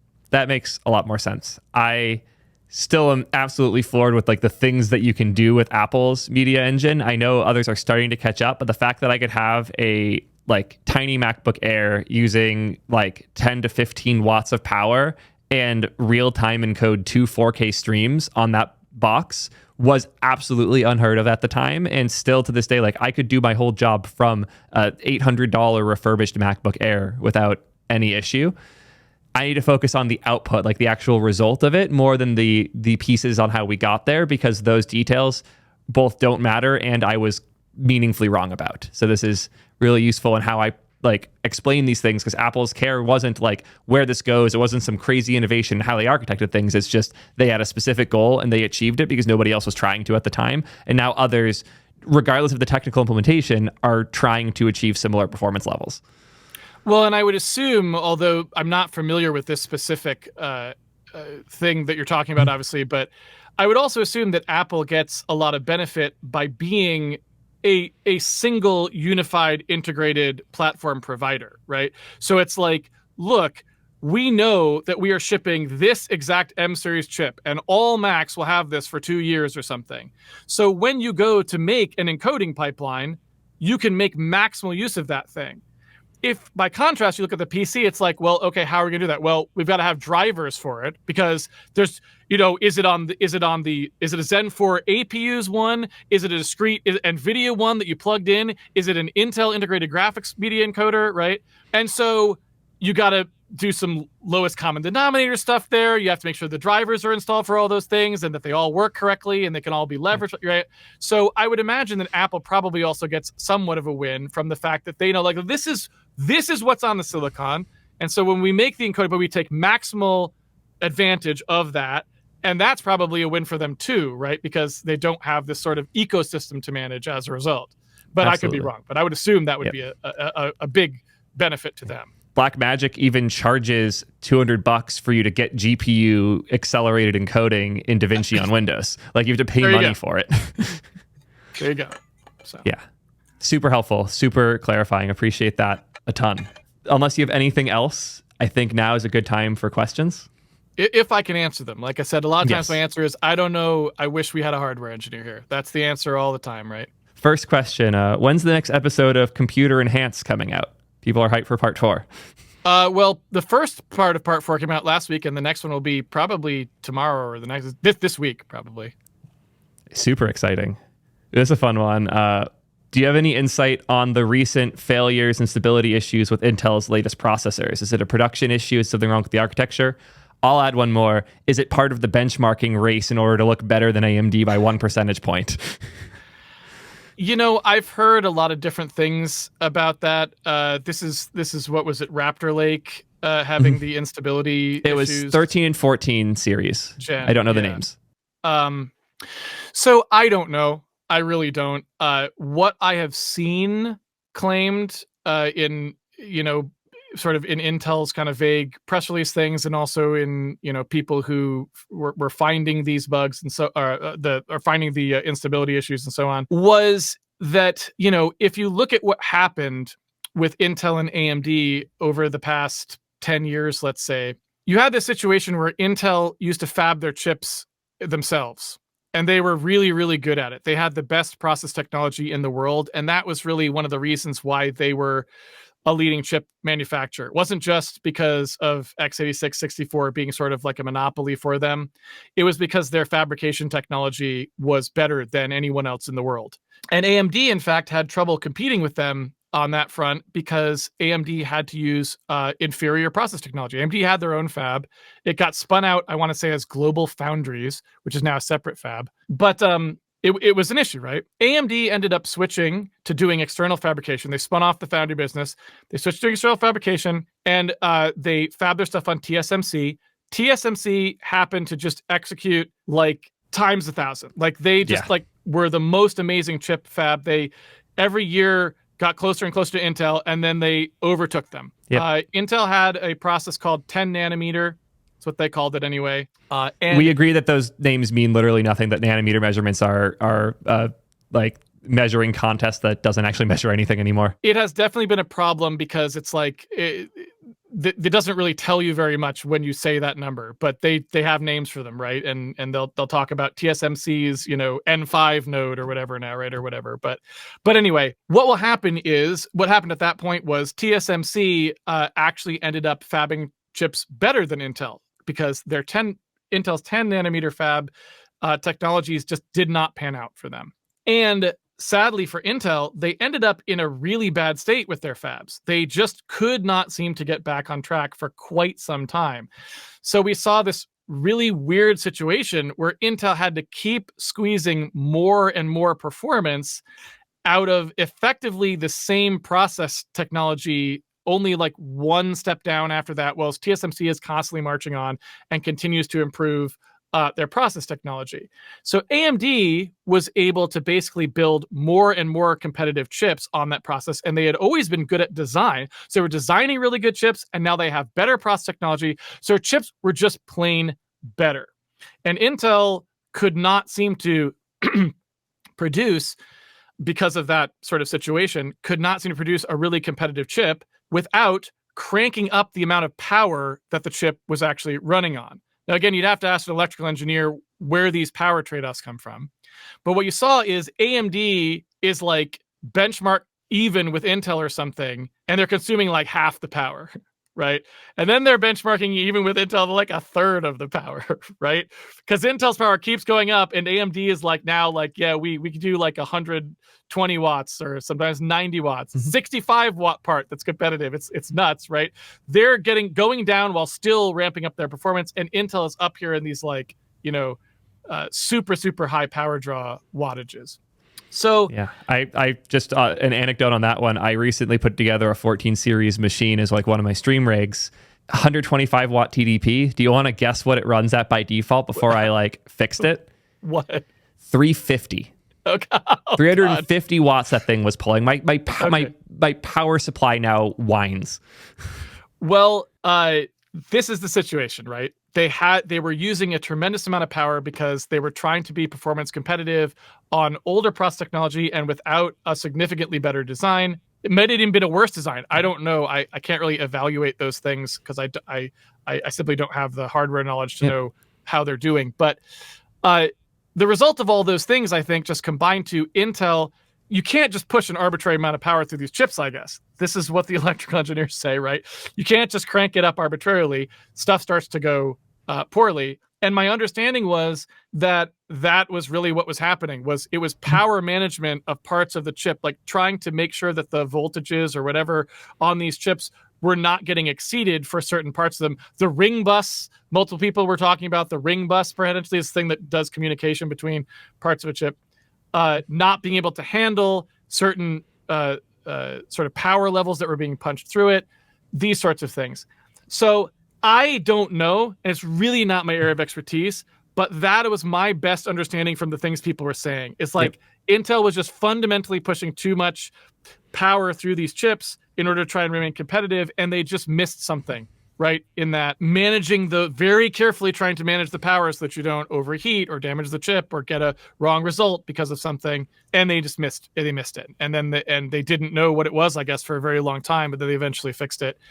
Hopefully now. I don't know. So that is pretty much exactly my understanding as well. The one additional detail that I remember vague parts of from a Gamers Nexus video, somebody else cited it, is that there was something about the manufacturing where like water was seeking in and it caused certain parts to be fine under their recommended loads. But since every single motherboard goes to those crazy wattages and Intel kind of encouraged them to do it, that the corrosion on like these like small pieces could fail much more aggressively if you put way too much wattage through it.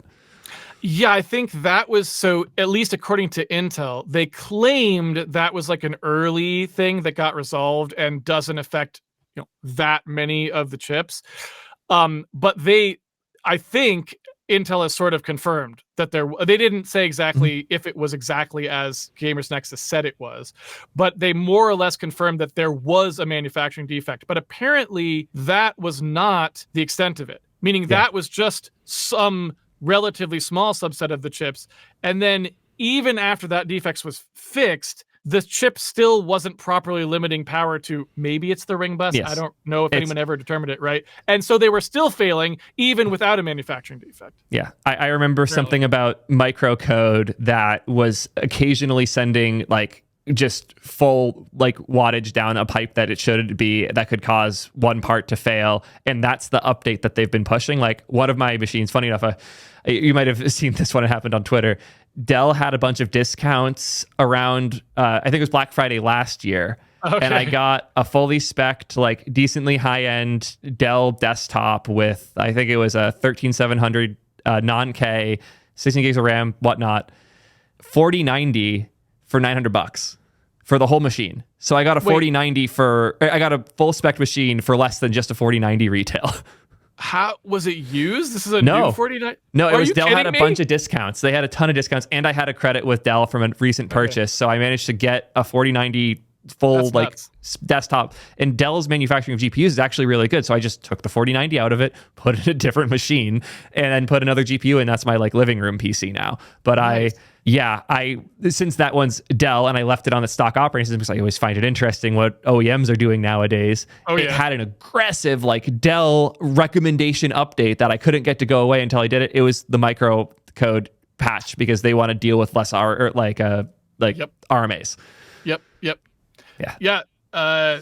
I mean, I don't know what else to say. Yeah, that was a really bad situation, and I don't know if it's fixed. I mean, they pushed those patches. I've heard it's like fully fixed now. From what I know, the microcode op fixes has fully fixed it, but it doesn't undo the damage if you push the too high of wattage at some point beforehand. So it can't fix a broken chip, but it will prevent further breakage. And Intel extended the warranty to like 4 years now on those chips, if I recall. To like, that's good. They'll RMA them. Yeah. Okay. So that they're handling it well, all things considered, but what a wild journey to get here that was. And I'm just happy I get to nerd out about this because I've talked about this once or twice before on stream and nobody normally cares, but now I get to nerd out about these things because it's just something I happen to be really into. On that note, actually, have you chatted with the Linus Tech Tips folks at all? No, I don't even know the Linus Tech Tips folks at all. I'm really close with Luke. I love those guys a ton, and I know they would have a ton of fun picking your brain for stuff about this in the future. If you're down for that intro, I'd love to make it. Sure. I mean, I'm happy to talk to anyone with, of course, the caveat that, not being a hardware engineer, there's only so much I can do, right? this higher level conversation about these things would be very helpful to a handful of people there. I personally know I would love to make that intro. It just comes to mind immediately as I talk about this. Because like I normally nerd out about the stuff with Luke. Okay. Yes. Gotcha. They love this stuff, and they're like they are the ones that will help get this message to the hardest to reach demographic, which is PC gamers with bad assumptions. Okay. Yeah, I'm always happy to try and help clarify stuff to anyone who wants to know. So absolutely, if they have things that they think I would be useful for, certainly. More than happy to make that intro. I'm looking for additional questions. Someone keeps asking how you feel about the W3C standards, which are like the web standards. If you have an opinion, I'm down to hear it. But they're poor. Yeah, I don't know what else to say. They generate a very large volume of stuff that manages to still not be able to do oftentimes even basic things you would want to do. So it's we finally got the ability to move an element in the browser, like with a recent update. Huzzah! Right. Not good. Not good. They make everyone's life a lot harder, because if those specs were really good, the web would be a lot better. So that's really all there is to it. One that I actually think you might have interesting thoughts on. Somebody mentioned like OpenGL being largely dead. They were curious how you feel about WebGPU as the like pseudo replacement, and the potential for WebGPU being people's both like introduction to graphics programming, as well as a potential like landing path standard for things going forward. Well, here's what I'll say. I think the era of graphics APIs is not going to be forever. If you take a look at the way that graphics APIs came about, it was because the hardware that we were programming for was extremely specialized. You know, you basically had to announce every last little thing specifically through an API. Here are these textures. Here are these triangles. Here is the projection matrix I would like you to use for the triangles. And it is a projection matrix and all that sort of stuff. That was all because the hardware actually needed to know those specific things, because that is exactly what it would do. It would like use this exact texture as a texture in this specific way on this triangle through this, blah, blah, blah. As we move forwards, you get to, things today where like, it's like, hey, they don't even use like the rasterizer in entire swaths of some rendering engines now. It is still used for things like depth prepasses and stuff like that, but like they write their own rasterizers and compute shaders because it's more efficient to do it that way than to push it down as a pipeline. And you got all this stuff with, bindless, where it's just doing, memory accesses that the GPU hasn't even been told exactly what those things are, all this sort of stuff. And so I think what we've seen is really what programmers want is just to program these things the way we program CPUs, right? We just want to dump down, here's the code, just run it. Like, I don't want to be telling you like what my textures are. I don't want to be telling you what my, this stuff is. And unfortunately, there are still some limitations on that because of the way that you need to optimize like memory access patterns for some of these things.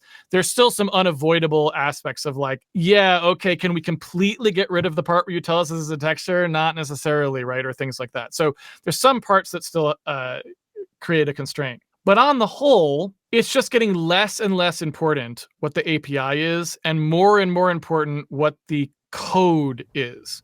So the shading language or the intermediate representation that you ship. So for example, WebGPU, I want to say, did not adopt SPIRV. It was recommended that they do, but they didn't. So they made their own text-based shading language. Am I getting that right? I know that SPIRV is not part of it. I don't know how you would encode a shader in WebGPU. I think they made their own shading language. I think they made their own shading language. Is that wrong? Can someone tell me? Because I don't follow WebGPU that closely. But... Yep. I just found the WebGPU shading language W3C working draft document. So yes, they made their own. Yeah. So basically what I'd say is, first, I try to be less negative than I used to be when I'm on other people's streams, especially. Nope. Mine's the one where you can go all out. Just do it. But I try not to be on other people's streams. Even on my own streams, I try to be less negative now. But literally no one in the world wanted another shading language. I mean, it's already a huge problem for developers that they have to deal with things like, oh, am I writing this in this shading language or that shading language? Well, I need to ship on both these platforms, so now I need to have like a thing that transpiles one to the other, or or a language that I create that outputs to both, or right. Nobody wants this. Nobody wants this, right? I mean, why do you program in something like JavaScript, right? It's because I just want to write the thing once and have it work everywhere, right? Well, the problem with something like WebGPU is it's like, okay, so what is the plan here? Is the plan that this will just be for web developers who will sort of write some stuff that they only write for the web? In which case, I guess it's not a huge issue that you made a new shading language that's your own shading language that then we have to worry about if there's any little differences, right? Hopefully, they made it fairly similar so that, but whatever. Well, if that's the case, then is WebGPU going to replace OpenGL? No, because it's only for shipping things specifically on the web. But if the idea is, well, we're going to use WebGPU more broadly, and we're thinking about this as something we're going to program in generally speaking, and we'll start to use it, we'll use that shading language for everything and that sort of stuff. It's like, well, okay, are developers going to switch to that? What is their incentive to switch to that? Most 3D development doesn't care at all about web. The web is mostly a 2D medium most of the time. How much do they really care about this? Not that much, I would think. So how compelling is it to switch to WebGPU if what I really care about is shaders? I doubt very much. So in terms of making a prediction, I can't say. But what I'd say is WebGPU doesn't really offer anything. It's like it's yet another shading language, which nobody wanted. Maybe we'll be forced to adopt it because it will just become a thing that becomes prevalent over time because it is a standard and it's being promulgated. But I don't think anyone is looking forward to this, right? Like, I don't think anyone wants this. What we would have liked is just a unified, like just pick one, take HLSL or something, and just that's what we're using for everywhere. That's what we would have preferred, but that's not what happened. And it's funny because in one sense, the web is good about that, where like JavaScript is the one language and standard, and now they're inventing new languages and standards for problems that exist outside. I did get some info from a few people in chat that apparently Apple was the big blocker of That's SPIRV, right. Which is... That's right. Yes.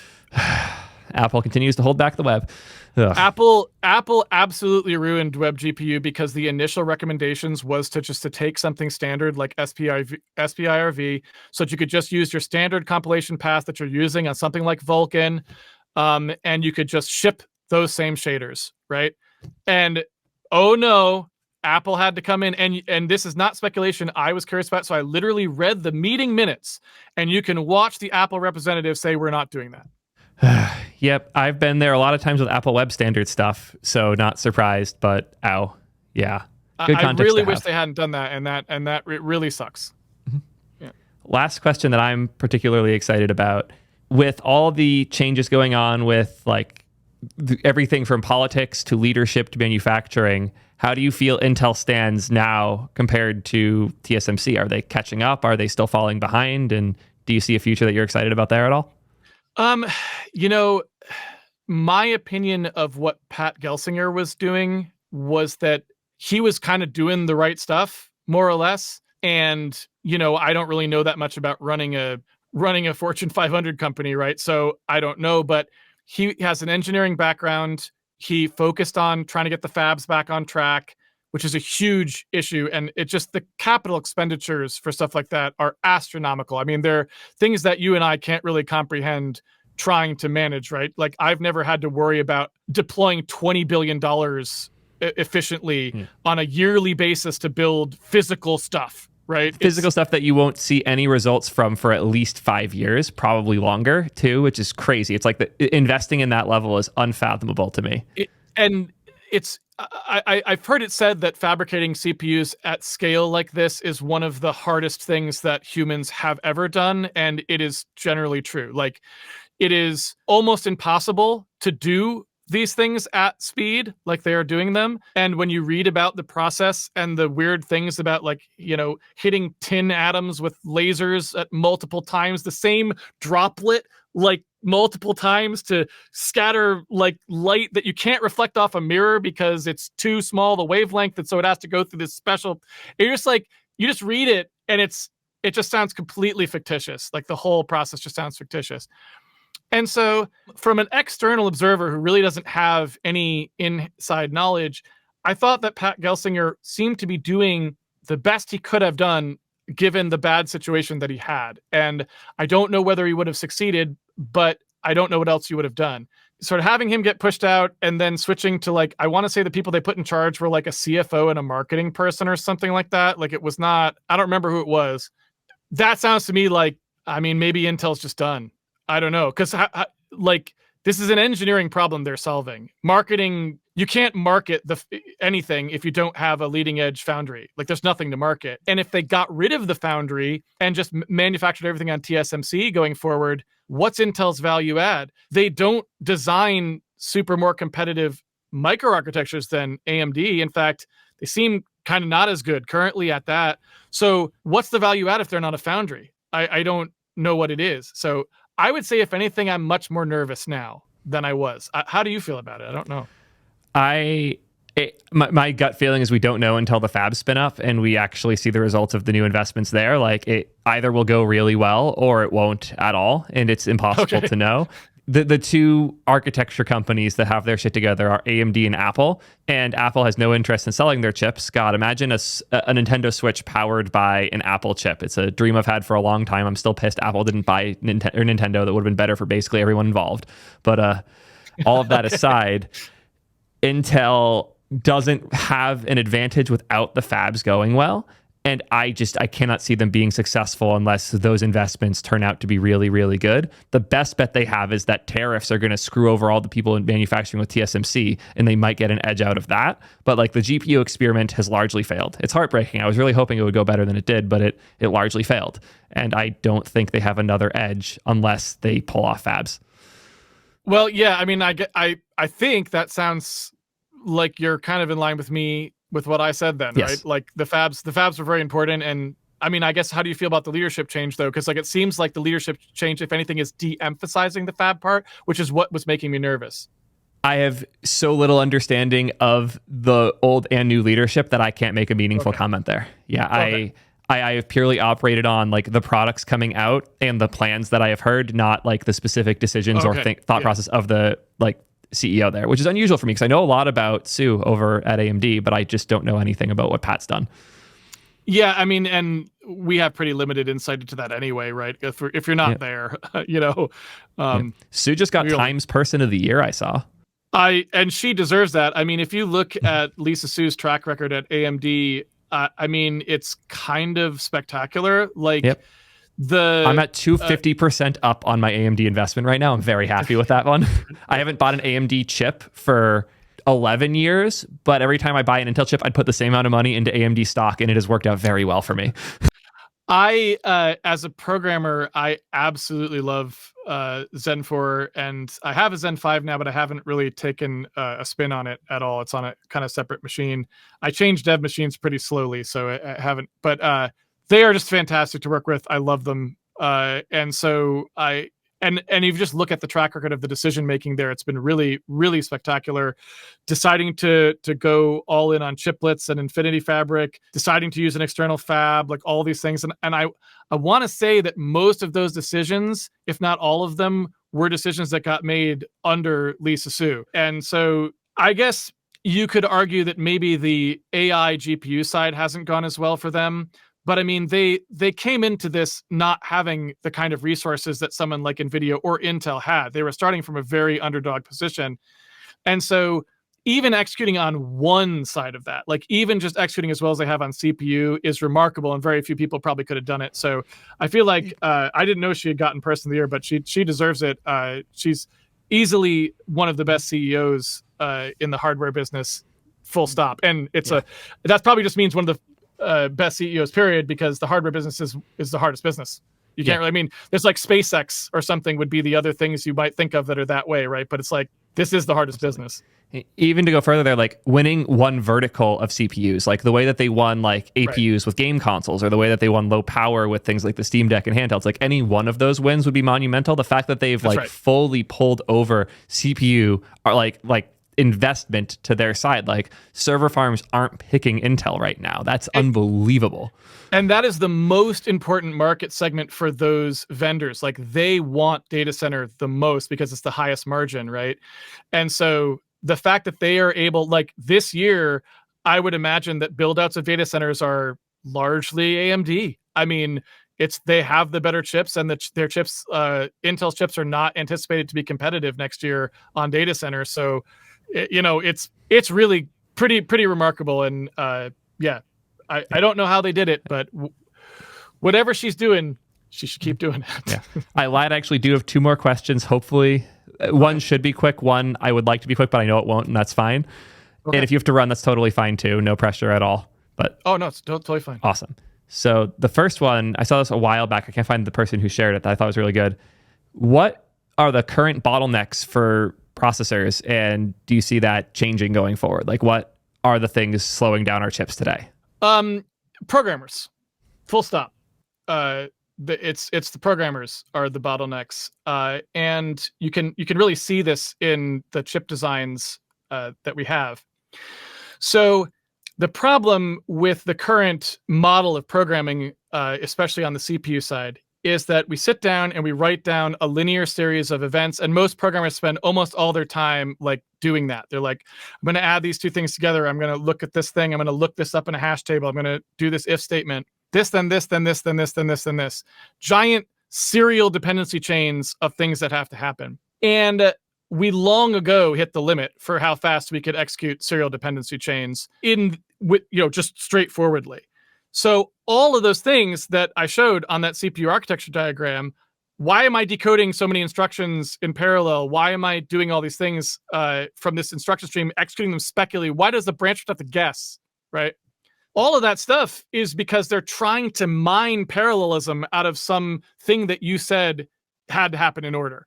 And so they're just looking for things that can go out of order and looking for things that can start ahead of time. And they're trying to do all this stuff, right? If instead we had a programming model that was more like what GPUs use, right? A programming model where we're thinking about doing millions of things always, right? Like, how are we going to shade millions of pixels at a time and do millions of triangle transfers at a time, right? Millions. The architectures can be much more efficient.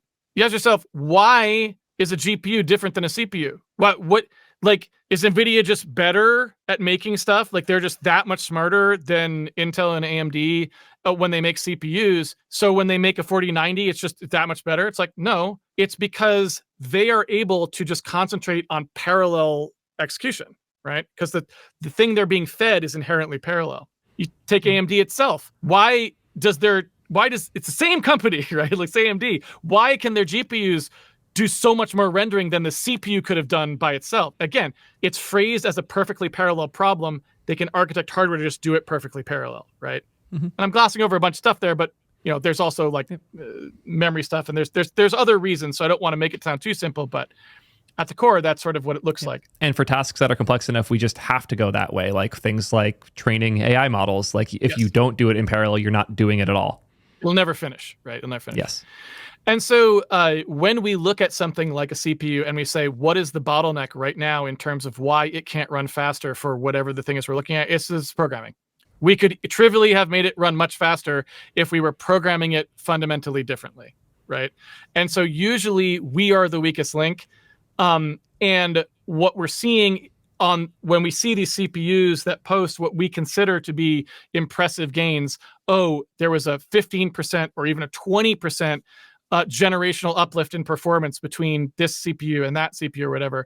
Really what we're seeing is just them compensating most of the time by mining more and more parallel work, or fixing more bad access patterns by increasing the amount of cache, or fixing the fact that we were lazy about how we stored things, right? Like, they're just basically trying to paper over our bad job. It's not always true. Like, sometimes it's like, no, I really wrote a great program that's really well optimized and it just needs more cache, and they gave it to me and it's faster now. So it's not always the case, but a lot of times we're the weakest link. We're not feeding them parallel enough workloads.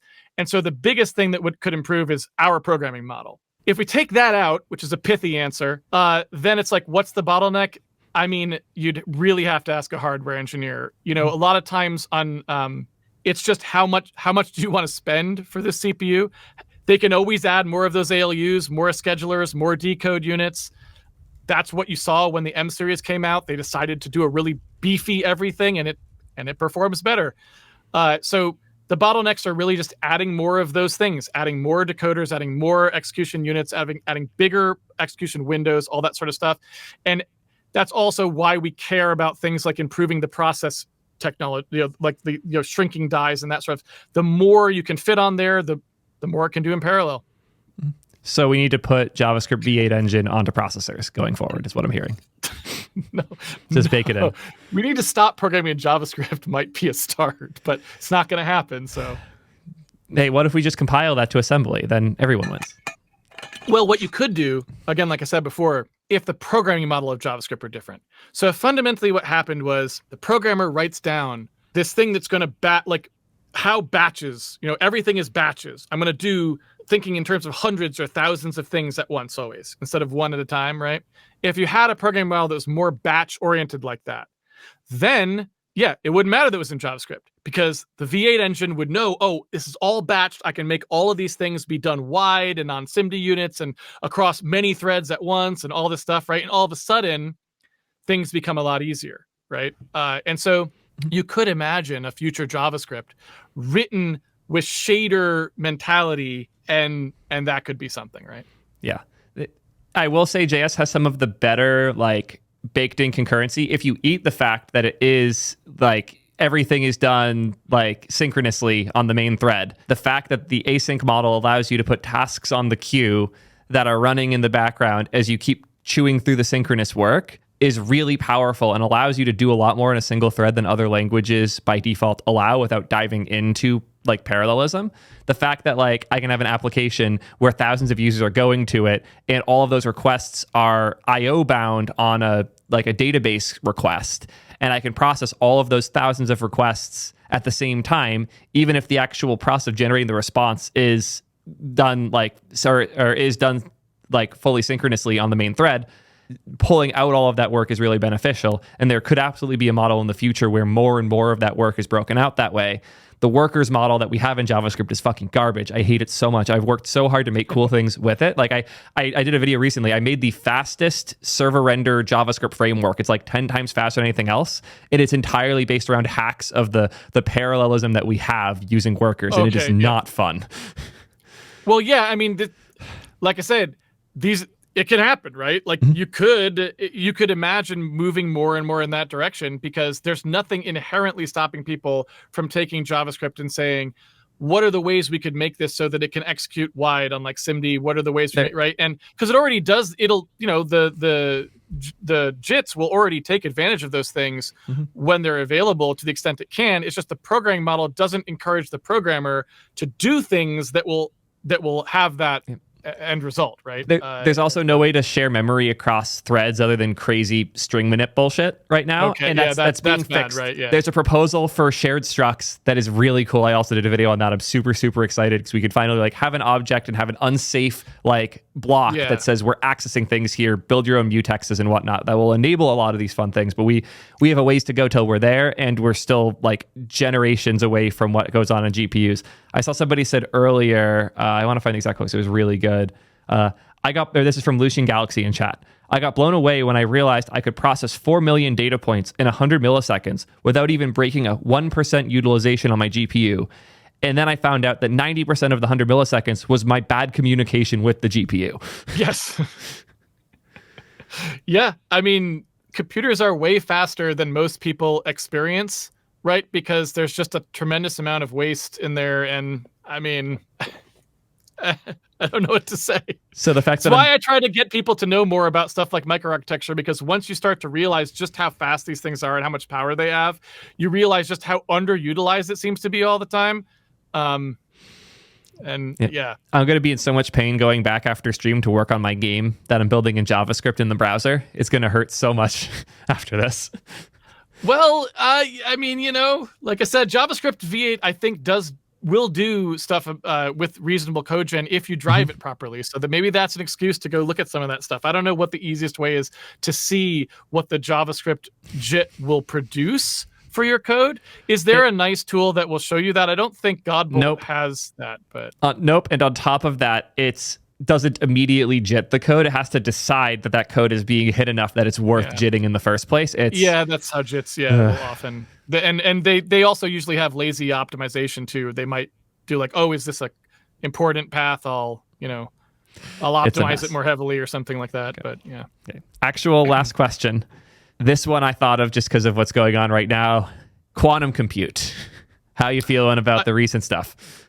Literally, I am completely ignorant of quantum. I have no answer. It's one of those things where I just assume that there are smart people working on this, and they will let me know when I need to start programming it. Right? Did you see Google's recent announcements here, though? I don't know anything about them. What did they say?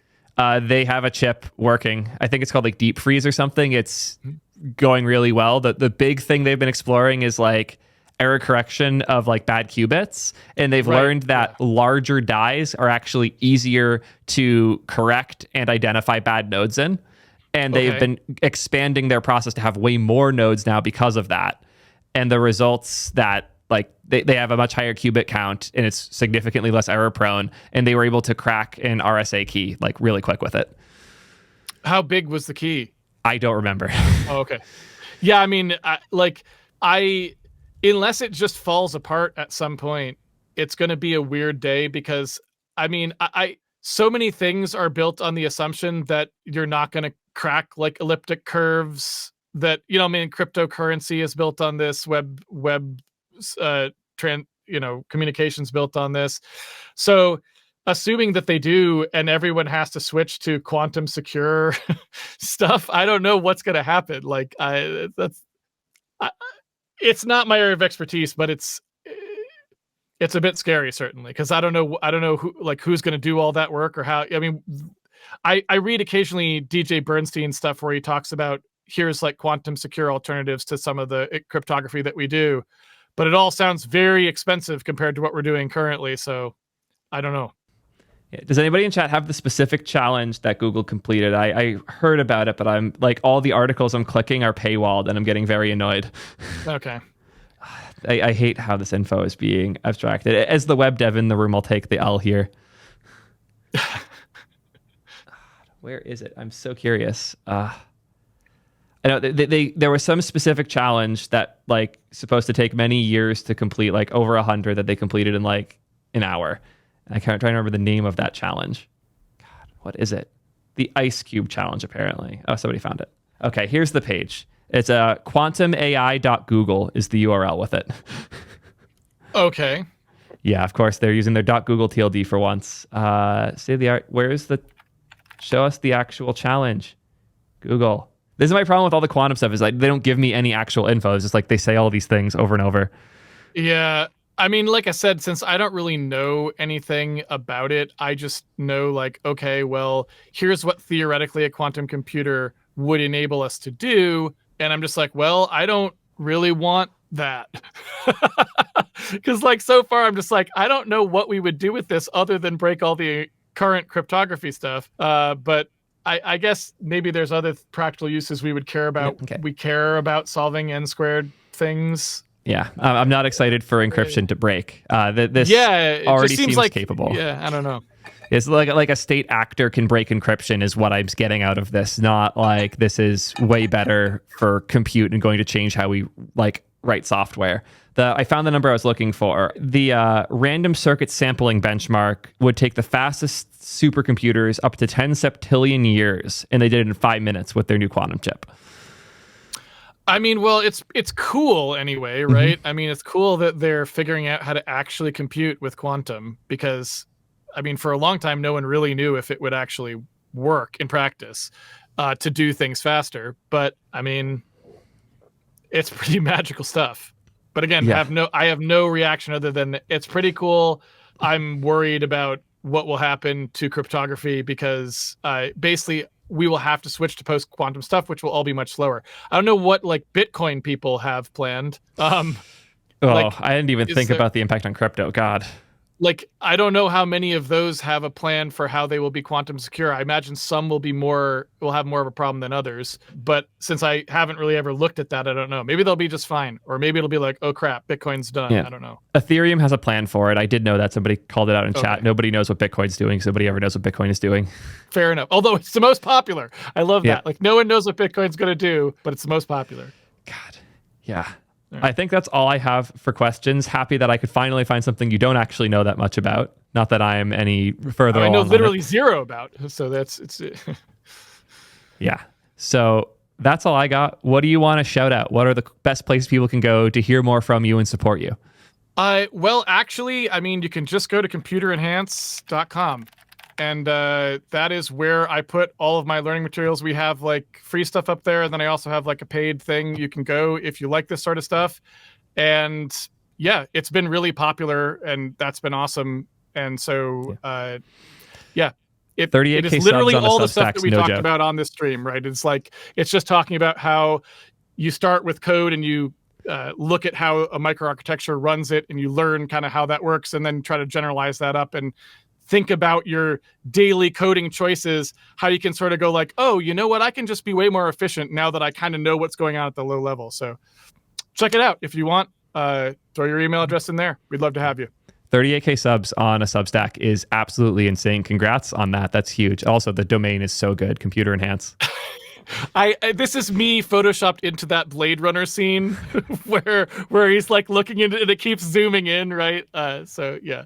That's so cool. I love it so much. Yeah, this is the easiest recommendation in the world for me. I know a lot of you watching, if you made it this far into the video, if this ends up on my channel, which I almost certainly will, you probably spend a lot of time in the JavaScript world. This is a way to break out a bit. I know how easy it is to get like rabbit holed in where you're so deep in JS you can't see anything else. It's happened to me before. These are the things I consume that I watch. Like I go to AnandTech, I go to Computer Enhance, I go to all of these types of sources because I like to know these things, and I like having the diverse set of things going on in the computer world, because you could live your life at any one of these abstraction levels, but you should understand the other ones too, because in the end, some work you're doing is working alongside these other things. Stuff that Casey does is the building the systems that my shitty JavaScript code runs on. Things that we do in JavaScript land run on these lower levels, and these are going to matter more and more over time. Like, it's important to have this diversity in the places you go to get information about how computers work, because at every level it's different, and Casey is one of the best sources for the lower level stuff that I don't talk about enough here. Thank you very much for that endorsement. I really appreciate it, actually. And one of the first things that's in like some of the materials I have up there is I actually look at Python, and I show like, okay, let's just look at all the instructions that have to happen if a Python program wants to add like that A plus B. And a lot of people really enjoy that sort of thing, because like, look, we can actually tie this directly down to like a microarchitecture. And it's shocking to people, because if you look at how much work some of these higher level languages actually require to get simple things done, it's actually rather remarkable. And so having that kind of understanding helps a lot, at least I think, in making sort of high level decisions about which language to use or about how you're going to do things. So yeah. Absolutely agree. Yeah, I'm going to pay a lot more attention to Computer Enhance. You said episode 4 is coming soon, right? Well, part 4 has started already. So the first video was last week. This part 4 is just about basically compute. So the previous part 3, I just looked at memory, and I basically was showing, because it was, you can go back. It's got a table of contents, so you're meant to kind of start at the beginning and work through it if you want it to do it like a course where you like learn everything. And so in part 3, it was sort of an introduction to that, like that Zen 4 diagram we're looking at, introduction of actually thinking through that and understanding how it works with respect to memory movement. So we're moving memory into and out of the core, reading, writing, and like also things that happen in the operating system with like page mapping, address translation, like all this stuff, like learning how that whole system works was part 3. Part 4 now is about computation. So how do you drive those units at the bottom, those execution units? What kinds of stuff can they do? What determines whether or not we actually get good usage out of them? And so that's what all part 4 is. And yeah, just using concrete examples. And we do a lot of like micro benchmarking, like where we run things and I show you how you can actually measure, like, oh, you see, we put this little thing in there and all of a sudden it's half as fast. Why is that? Well, here is why. This is what's happening inside the CPU. And so I try to teach like really hands-on, so it's always very concrete. I love that. There's not enough of this in the lower level space. Everything is so abstract and like not even giving you the information. And when it does, it's not showing how it's relevant. That's been a struggle I've had forever. I feel like the things I read about on a non-tech and the things that I write in my JavaScript world, like the bridge it's too wide a chasm, and you have filled the in-between, and I greatly appreciate you for doing it. I you know what? I'm happy that it gets this much attention. It's been really great. And thanks for having me on the stream, which I don't think I actually said so far. It's been really fun. I was looking forward to it, and it was every bit as much fun as I thought it was going to be. So thank you so much for being such a gracious host and having me on. I really appreciate it a ton. Thank you so much. And I'm happy Ping survived the 4 hours straight. Normally there's some form of desync at some point, but this went surprisingly well, all things considered. So again, do you make this? You made Ping? Yes. That's amazing. That's awesome. Like I've used it before. Like Prime sent me when I went on his channel, he sends me a link to it. So I didn't even know you made that. That's awesome. Yeah, thank you very much. I made this before I was even like really a content creator. I worked at Twitch for 5 years. I quit, joined a startup during COVID, went insane, quit, started looking for other jobs, and had 2 other founders bully me into making Ping a real business. I was working on it on the side for like helping friends do live collabs because it was just so hard to bring guests into OBS. Yes. Like it just not fun. So we built Ping to make that way easier. For those who don't know, ping.gg, it's like Zoom, but for content creators to do live collabs. All the other tools were too focused on like doing a podcast or using their desktop app that sucks. Nobody wanted to just make something that plugs into OBS that's as easy as a video call and meet. That's why we built it. Did really well. And like initially, I'm still blown away with how quickly it blew up, but it peaked relatively quick. So the number of people who were interested in high quality live collabs is relatively low. We have since pivoted to focusing primarily on dev tools. We still maintain Ping. It's still used by like most of the top 100 streamers for their live collabs. Like Austin's show has a game show every couple months that gets like 200,000 live viewers and millions afterwards. They've been using Ping for that for like 2 years now. Any like high budget collaboration production live, there's a decent chance nowadays that it's using Ping. That's awesome. And I would assume, that's one of the business challenges there is just this like, look, this is for streamers of which there aren't enough, right? I mean, it's a small market, unfortunately, right? So I imagine it's hard to figure out how to make it self-sustaining in that sense, but it seems like a really good system anyway. Yeah, it works incredibly well. We built everything we could want and more. I started streaming more and doing collabs like this more to better understand what creators needed. Accidentally got really popular on YouTube after I started the business in the developer space. And that's why we're all here today. That was an accident based on my attempts to better understand the market that Ping was built for. That's awesome. Yeah. Like I'm a web dev CEO first and foremost. This YouTube thing is still, I still pretend it's a part-time job. It's hard to pretend nowadays. Accidental YouTuber. You fell into it. Well, that's great too. Yeah, but it's awesome to hear that you've been using the product and it works well. I'm pumped that it held up as well as it did here. And again, thank you for everything. This has been super, super cool. Oh, it's my pleasure. Anytime. If you want to have another chat sometime, just let me know. Yeah, and if you don't hear back from me by like Friday with the intro that I offered earlier with LTT, DM me. I'll make that one happen. They would have some really good opportunities to collab with you, I think. Sure. And maybe we will use ping.gg for that as well. Not unlikely. I've been trying. They were using Ping for a bit. They moved to vMix because they wanted to move off OBS, but hopefully I get back on Ping soon. All right. Good stuff. Thanks again for everything. If anybody wants to find Casey here, computerenhance.com. Best place to do it. Check out his YouTube videos as well. Your Twitch account, do you stream particularly often?